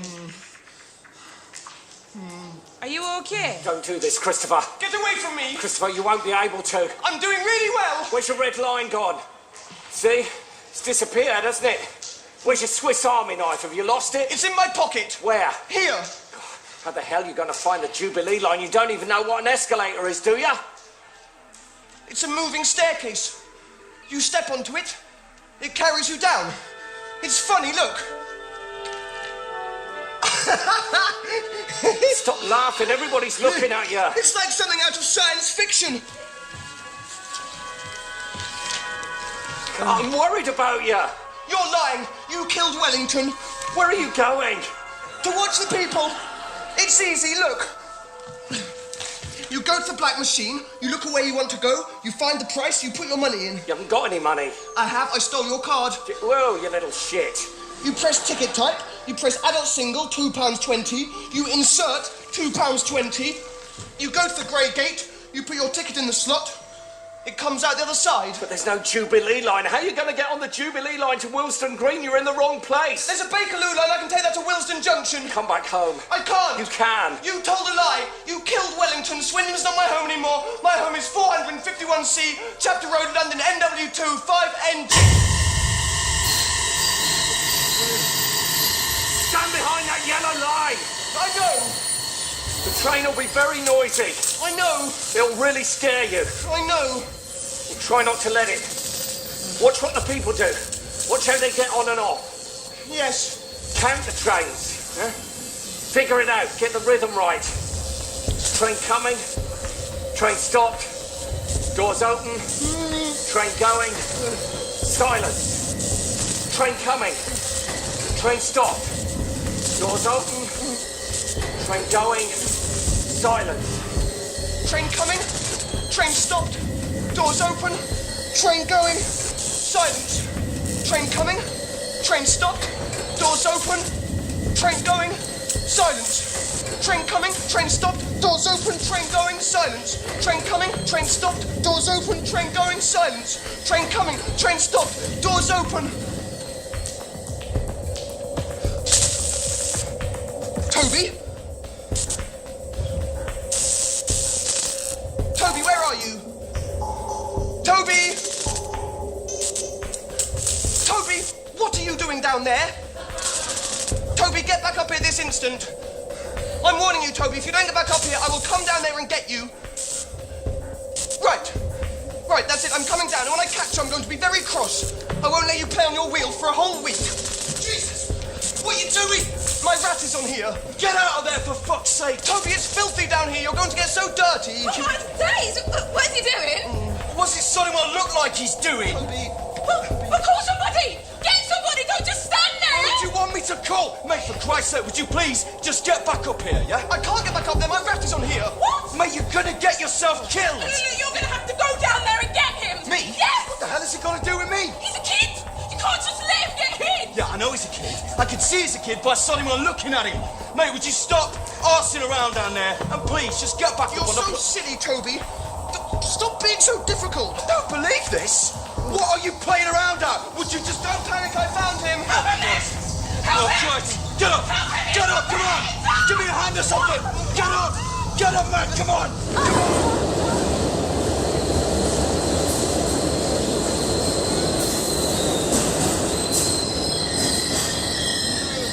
What the fuck were you playing at? I was finding my pet rat. Fucking Nora! Is he okay? Him? That's a fucking bundle! Jesus, a pet rat! Shit, my train! Fuck! Is there anything Okay, look, is there anything I can do to help you? Stand further away. I've got a Swiss Army knife and it has a saw blade and it could cut someone's finger off. Okay, buddy. I'm gonna take that as a no. Train coming. Train stopped. Doors open. Train going. Train coming. Train stopped. Doors open. Train going. Train coming. Train stopped. Doors open. Is this train going to Willesden Junction?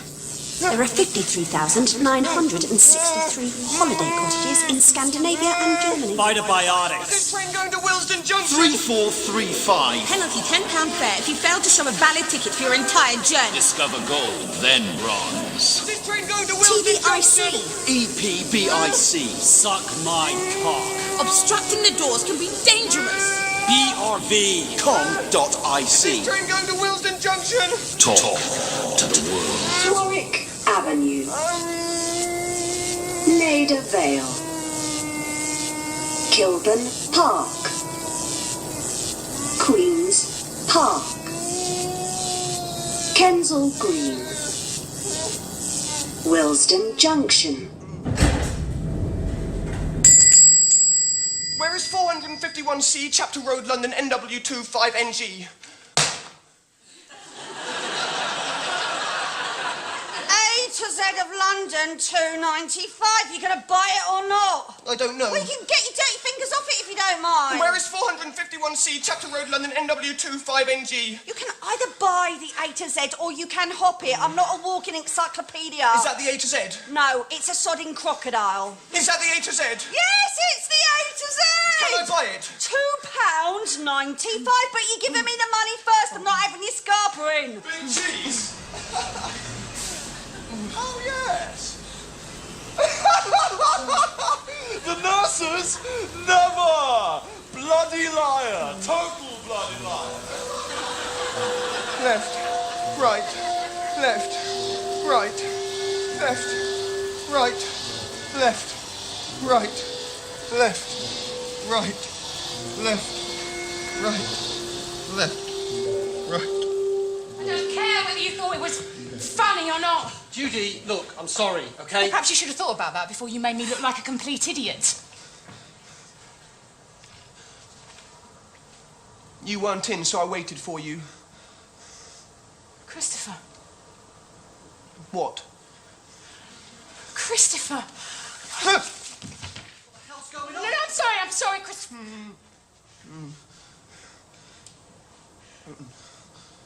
I forgot.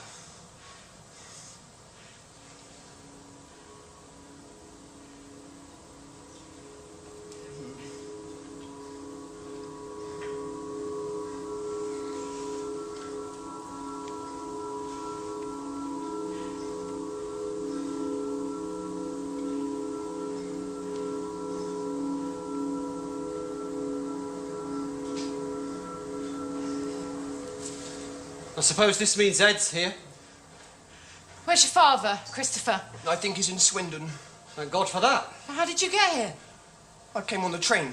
Oh my God, Christopher, I didn't think I'd have... Why are you here on your own? Christopher, you're soaking. Roger, don't just stand there. Are you gonna come in, or are you gonna stay out here all night? I'm going to live with you because Father killed Wellington with a garden fork. Jumping Jack, Christ! Roger, please. Come on, Christopher. Let's go inside and get you dried off. Yeah, come on then, soldier. Let's get you warmed up. You'll catch your death out here. You follow Roger. He's hungry. Have you got any food I can give him and some water?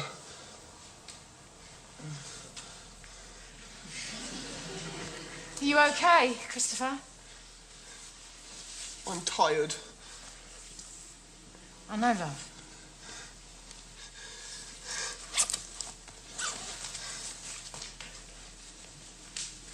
Will you let me help you get your clothes off? I can get you a clean t-shirt and you can get yourself into bed.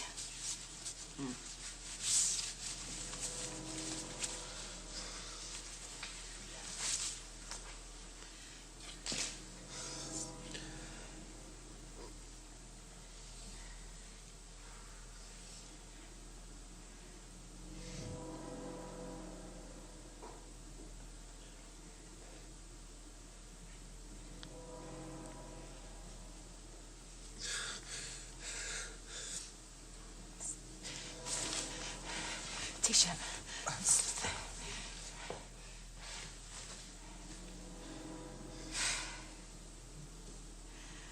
You're very brave. Yes.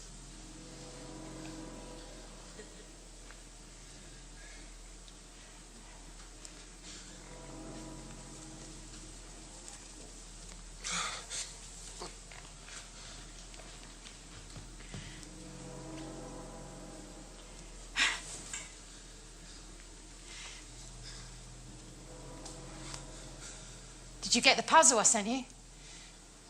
No. You never wrote to me. I know. Why didn't you write to me, Christopher?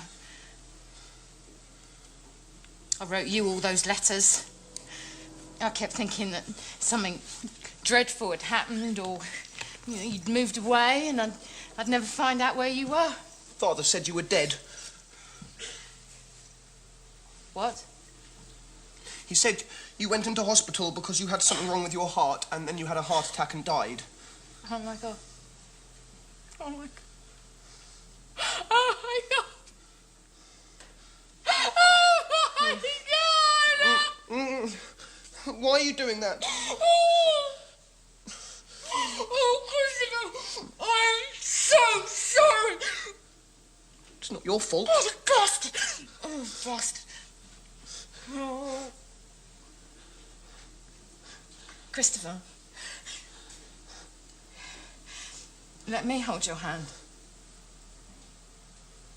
Just for once. Just for me, will you? I won't hold it hard. I don't like people holding my hand. No, okay, that's okay. I need to speak He's to been him. through enough today already. I know, but I still need to speak to him. Christopher Byrne, please, can you open the door? Come on, Christopher. Christopher, love, it's all right. Just open the door, wee sweetheart. Is he going to take me away? No, Christopher, he isn't. Will you let him take me away? No, I won't. Do you promise? Yes, I promise. Your father says you've run away. Is that right? Yes. Is this your mother? Yes. Why did you run away? Because Father killed Wellington, who was a dog, and that meant he could kill me. So I've been told. Do you want to go back to Swindon, to your father, or do you want to stay here? I want to stay here. And how do you feel about that? I want to stay here. Hang on, I'm asking your mother. He told Christopher I was dead. Okay. Let's not get into an argument about who said what here. I just need to know whether Of course, or not he can... he can stay. Well, I think that probably settles it as far as I'm concerned. Are you going to take me back to Swindon? No. If your husband turns up, causes any trouble, just give us a ring. Otherwise, you're going to have to sort this out amongst yourselves. Talking to her whether you like it or not. Roger, don't. No, I am not going Just- to be spoken to like that in my own home. Talk to you how I damn You have no right to be here.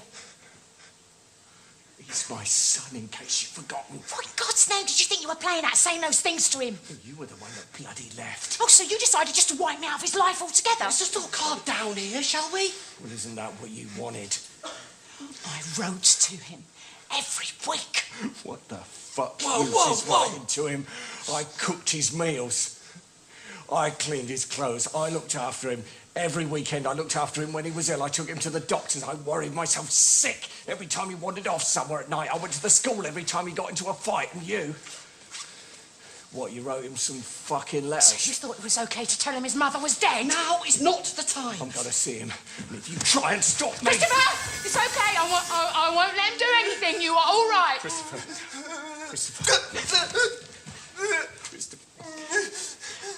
I'm really sorry about the letters. Look, I never meant... I promise I will never ever do anything like that again. Shit, Christopher. What the fuck are you doing here? Did you call him? Mr. Boone, come on, mate. Don't fucking make me! This is my son! Look, this can all be sorted out. Just come with me, please.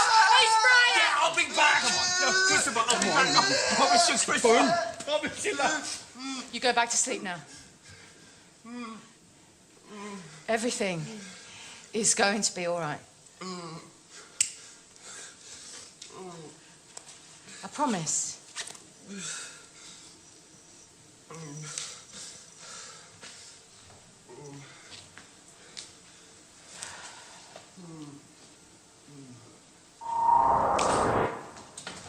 Okay. He can stay for a few days. He can stay as long as he needs to stay.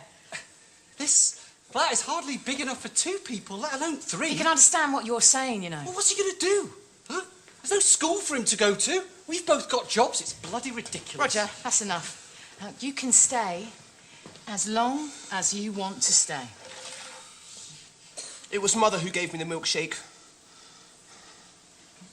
It was Mother who gave him the milkshake, not you, and you need to shout more loudly at him, like you're really angry with him, not just being nice. Okay.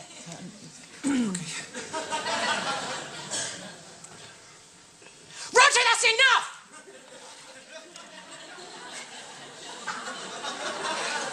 You can stay as long as you want to stay.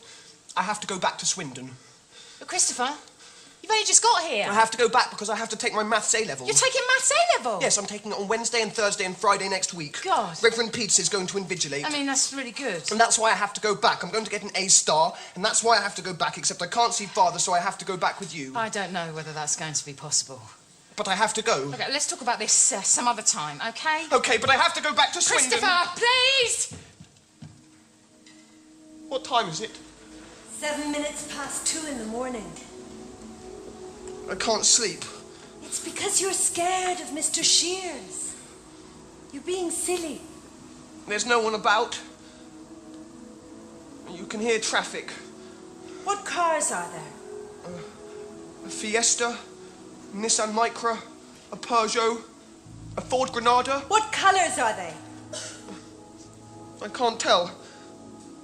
I can only see orange and black and mixtures of orange and black. Look at the things people have in their front garden. Oh, yes. Is that an elf? It's a gnome. And a teddy bear and a little pond, look. And a cooker.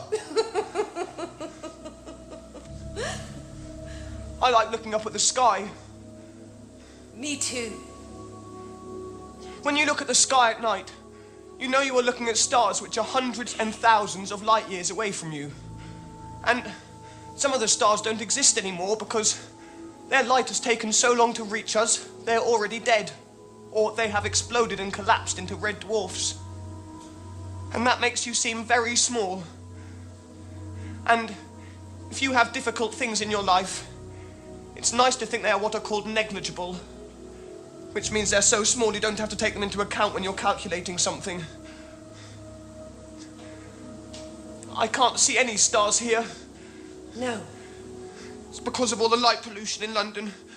All the light from the street lights and the car headlights and the floodlights and the lights in buildings reflect off tiny particles in the atmosphere and get in the way of the light from the stars. Christopher? I have to go now. Don't. I have to. Siobhan! Siobhan, where are you going? Siobhan! Christopher! Christopher! Oh, Jesus. Christ, what are you doing out here? I've been looking for you. I thought you'd gone. If you ever do that again, I swear to God, Christopher, I love you, but I don't know what I'll do. Now, you need to promise me you won't leave the flat on your own again. Christopher! Christopher! Do you promise me that? Yes. You can't trust people in London. Don't be a bloody fool. I'm not being a bloody fool, Roger. They got somebody in. They didn't even call me. They didn't ask me if I wanted to come back. I've been off 2 days.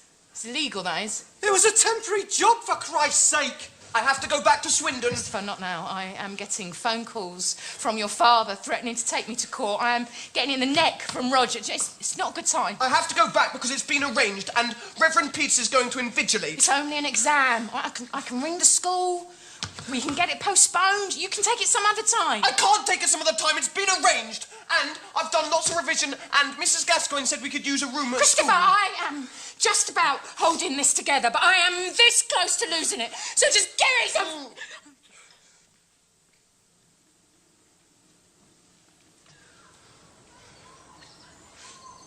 Would you like an ice lolly? Yes, I would, please. Would you like a strawberry one? Yes, I would, please, because that's red.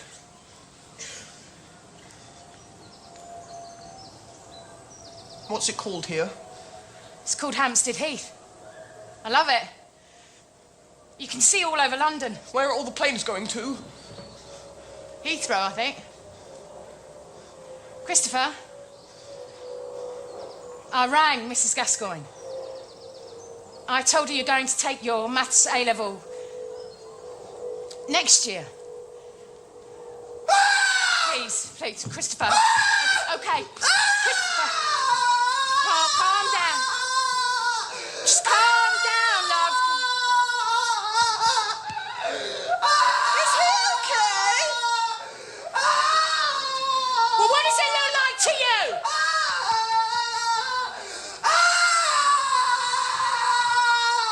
Here we are. You wanted a radio and 100 number puzzles. It's from the library. And this one is called The Origin of the Universe. And this one is Nuclear Power. They're for children. They're not very good. I'm not going to read them.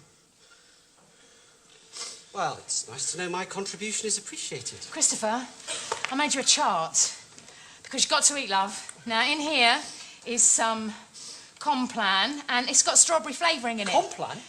Be quiet, Roger.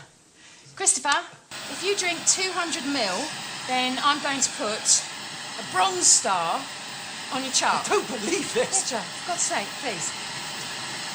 If you drink 400 ml, then you get a silver star. And if you drink 600 ml, you get a gold star. Well, that's very original, I have to say. Roger, stop it. You're not helping!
You're so fucking clever, don't you?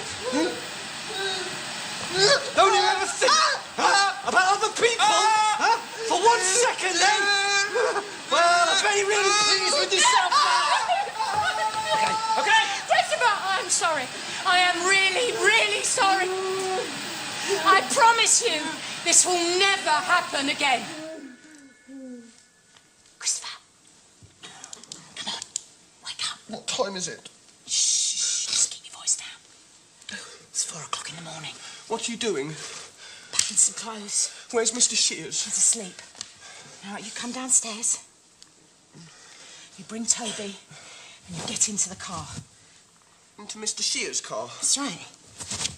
Are you stealing the car? I'm just borrowing it. Where are we going? We're going home. Do you mean home in Swindon? That's right. Is Father going to be there? Just don't give me any hassle right now, Christopher. I don't want to be with Father. It's going to be okay, Christopher. It's going to be okay. Are we going back to Swindon so I can take my maths A-level? Huh?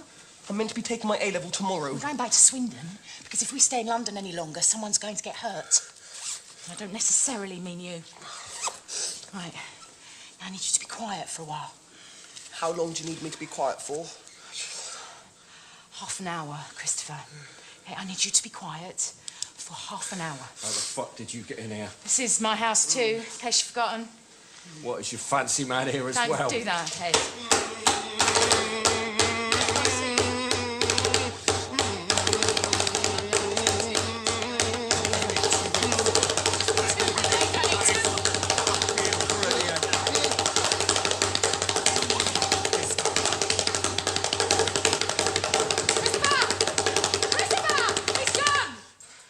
Where's he gone to?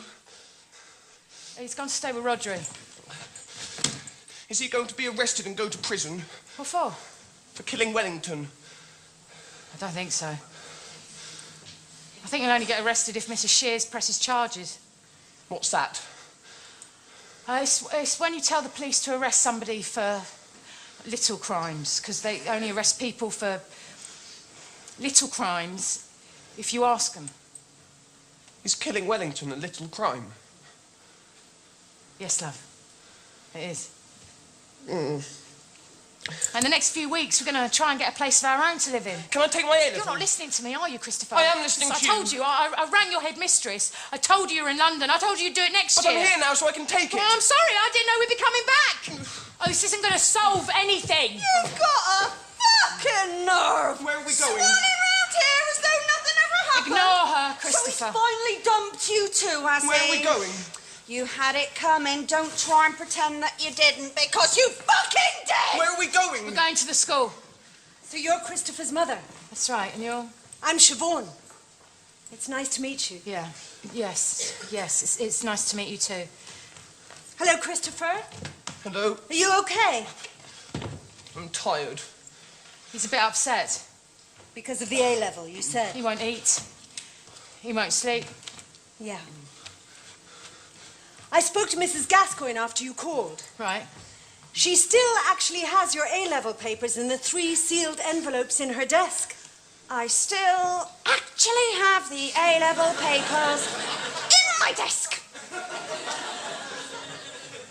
Does that mean I can still take my A-level? I think so. We're going to ring the Reverend Peters to make sure he can still come in this afternoon and be your invigilator. And Mrs. Gascoigne is going to call the examination board to say that you're going to take the exam after all. I thought I should tell you now so you could think about it. So I could think about what? Is this what you want to do, Christopher? If you say you don't want to do it, nobody is going to be angry with you. And it won't be wrong or illegal or stupid. It'll just be what you want, and that'll be fine. I want to do it. Okay. How tired are you? Very. How's your brain when you think about maths? I don't think it works very well. What's the logarithmic formula for the approximate number of prime numbers not greater than x? I can't think. Well, this is jolly exciting, eh, Christopher? Well, I'm excited anyway. Now, the exam is going to last for 90 minutes, Christopher. Do you understand? Now, the first thing to do is to pop your name on the front, okay?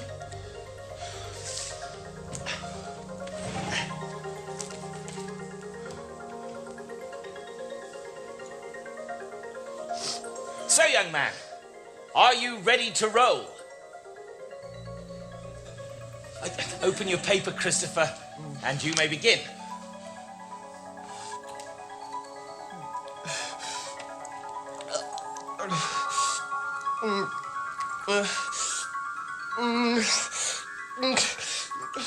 One, 8, 27, 64, 125, 216, 343, 512, 729, 1,000, 1,331. All right, Christopher. I can't read the question. How do you mean? I can't read the question. Can you see the question? I can see the question, but I can't read the question because when I look at the words, they all seem confused and mixed up in the wrong way round to me. Right. What does this question say? I'm afraid I can't help you that way, Christopher. I'm not allowed to. Get your breath. Count the cubes of the cardinal numbers again. 1, 8, 27, 64, 125, 216, 343, 512, 729, 1,000, 1,331. Now, have another go. Show that a triangle with sides that can be written in the form n squared plus 1, n squared minus 1, and 2n, where n is greater than 1, is right-angled. You don't have to tell us. What?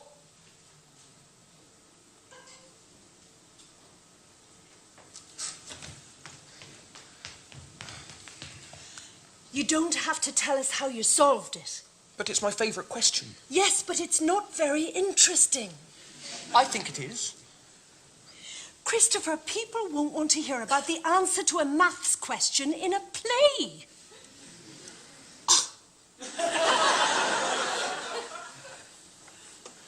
Look, why don't you tell it after the curtain call? When you've finished, you can do a bow, and then people who want to can go home. And then if anybody wants to find out how you solved the maths question, then they can stay, and you can tell them at the end. Okay? Okay.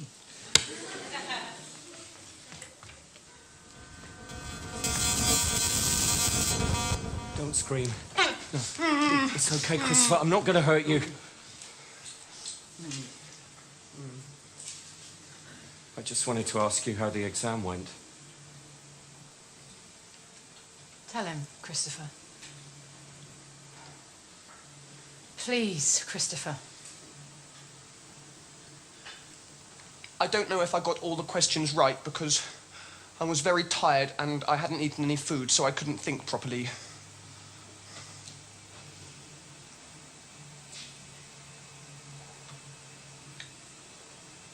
Thank you. What for? Just thank you.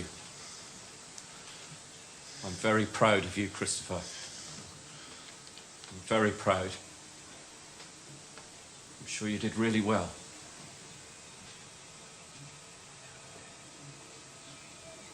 Christopher. Here. Look what I found. It's the puzzle I sent you.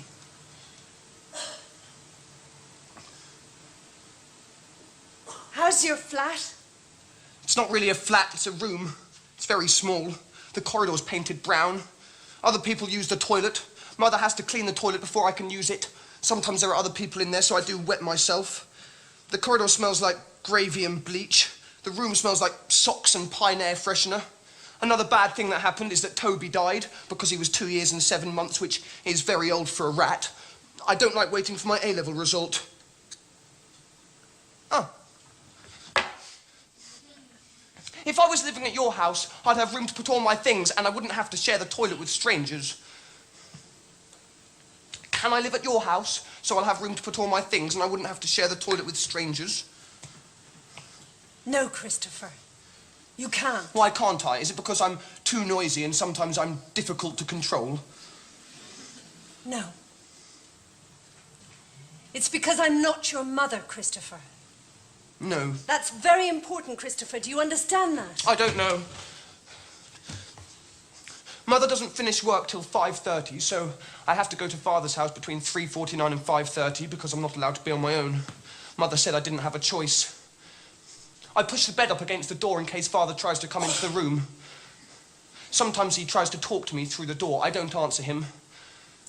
Sometimes he sits outside the door quietly for a long time. Christopher, can I have a talk with you? No, you can't. No, here. I don't want to talk to Father. I'll do you a deal. 5 minutes, okay? That's all.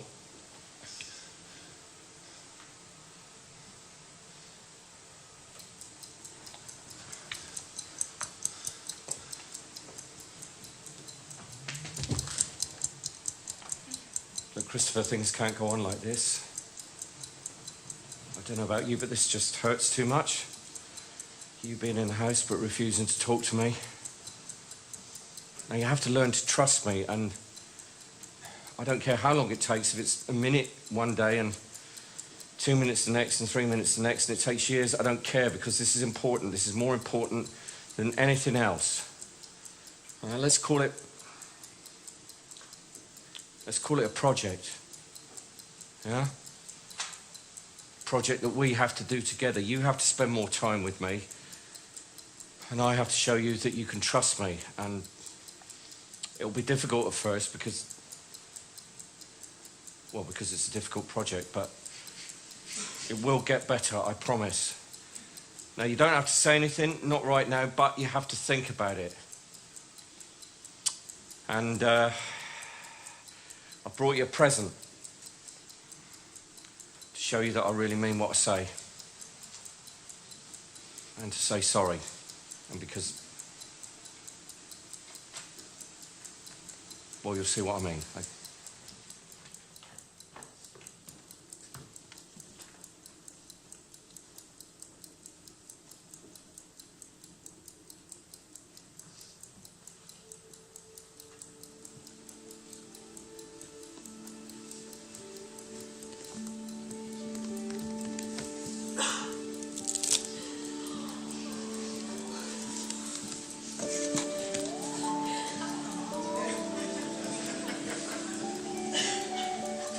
He's 2 months old. Christopher, I would never, ever do anything to hurt you.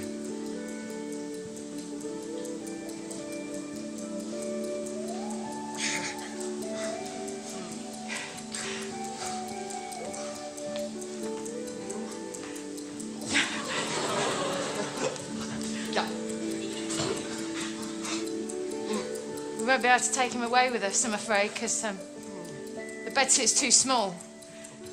But your father's going to look after him here, and then you can come and take him out for walks whenever you want. Sit. Does he have a name? No, you can decide what he's called. Sandy. He's called Sandy.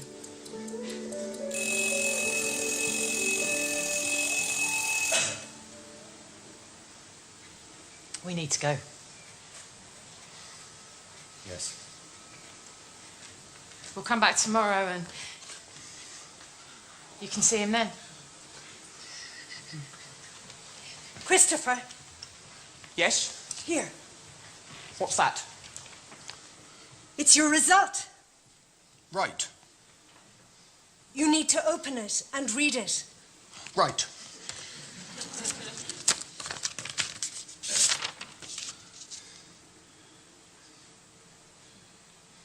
Well, what does it say? I got an A star. Oh, that's terrific, Christopher. Yes. Aren't you happy? Yes, it's the best result. I know it is. How's your dog? He's very well, thank you. I slept last week at Father's house because Mother got flu, and he slept on my bed so he could bark in case anyone came into the room at night. Right. And how are you getting on with your father? He planted a vegetable patch in his garden. I helped him and Sandy watched. We planted carrots and peas and spinach, and I'm going to pick them when they're ready. And he brought me a book called Further Maths for A-Level. He told Mrs. Gascoigne I was going to take Further Maths for A-Level next year. She said okay. Okay. I'm going to pass it and get an A star, and then in 2 years' time I'll take A-level physics and get an A star, and then I'll go to university in another town, and it doesn't have to be in London because I don't like London, and there are universities in lots of other places, and not all of them are in big cities, and I can have my own flat with a garden and a proper toilet, and I can take Sandy and my books and my computer, and then I'll get a first-class honours degree, and then I will be a scientist. I can do these things. I hope so. I can, because I went to London on my own. I solved the mystery of who killed Wellington. I found my mother. I was brave. You were. And I wrote a book. I know. I read it. We turned it into a play. Yes. Does that mean I can do anything, do you think? Does that mean I can do anything, Siobhan?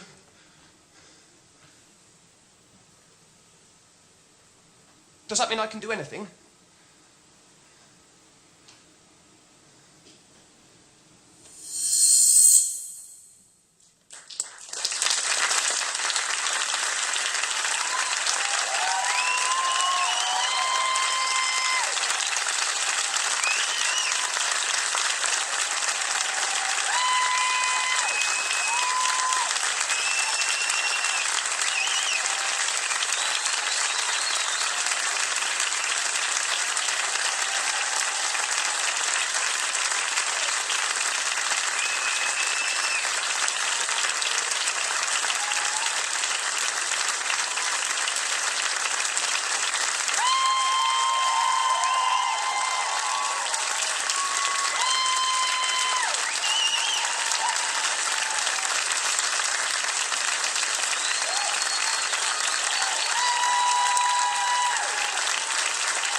For staying behind to listen to how I answered my A-level question.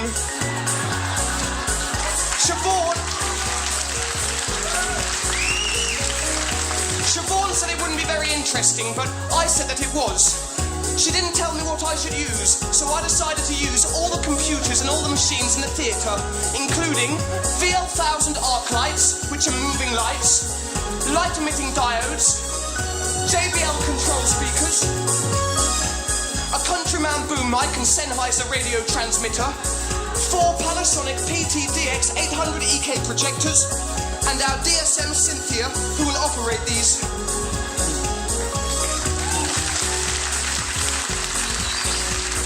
I had 90 minutes to answer 10 questions, but I spent 30 minutes doing croning, which meant I only had 6 minutes to answer this question. Show that a triangle with sides that can be written in the form n squared plus 1, n squared minus 1, and 2n, where n is greater than 1, is right angled. And this is what I wrote. Start the clock. If a triangle is right angled, then one of its angles will be 90 degrees and will therefore follow Pythagoras' theorem. Pythagoras said that a squared plus b squared equals c squared. To put it simply, if you draw squares on the side of a right-angled triangle and add up the area of the 2 smaller squares, this will be equal to the area of the larger square. This is only true if the triangle is right-angled. Come on, Bluey. The A-level question is an algebraic formula. Algebra is like a computer program that works for whatever number you put into it. N squared plus 1 is the biggest number in this question. If n is greater than 1, that makes it a hypotenuse, which is the longest side of the triangle. To find the area of a square, you must multiply the length by the width. So, the area of this square is 2n times 2n, which equals 4n squared. The area of this square is n squared minus 1 times n squared minus 1, which equals n to the power of 4 minus 2n squared plus 1. Now, we add these two squares together, which equals n to the power of 4 plus 2n squared plus 1. Now, the area of the square on the hypotenuse is n squared plus 1 times n squared plus 1, which equals n to the power of 4 plus 2n squared plus 1, which is the same term. So, the area of the two smaller squares adds up to the area of the larger square, so all my squares fit together to satisfy Pythagoras' theorem, so the triangle is right-angled. Quod erat demonstrandum. And that is how I got my A star. Confetti.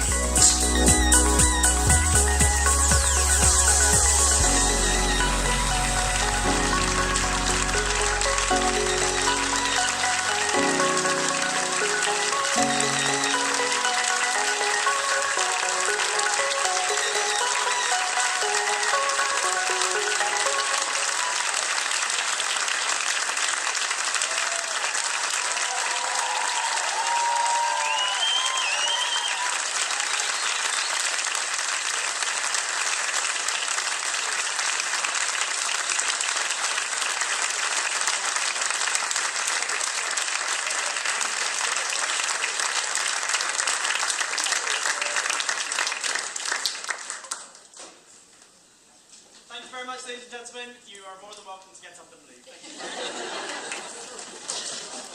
you.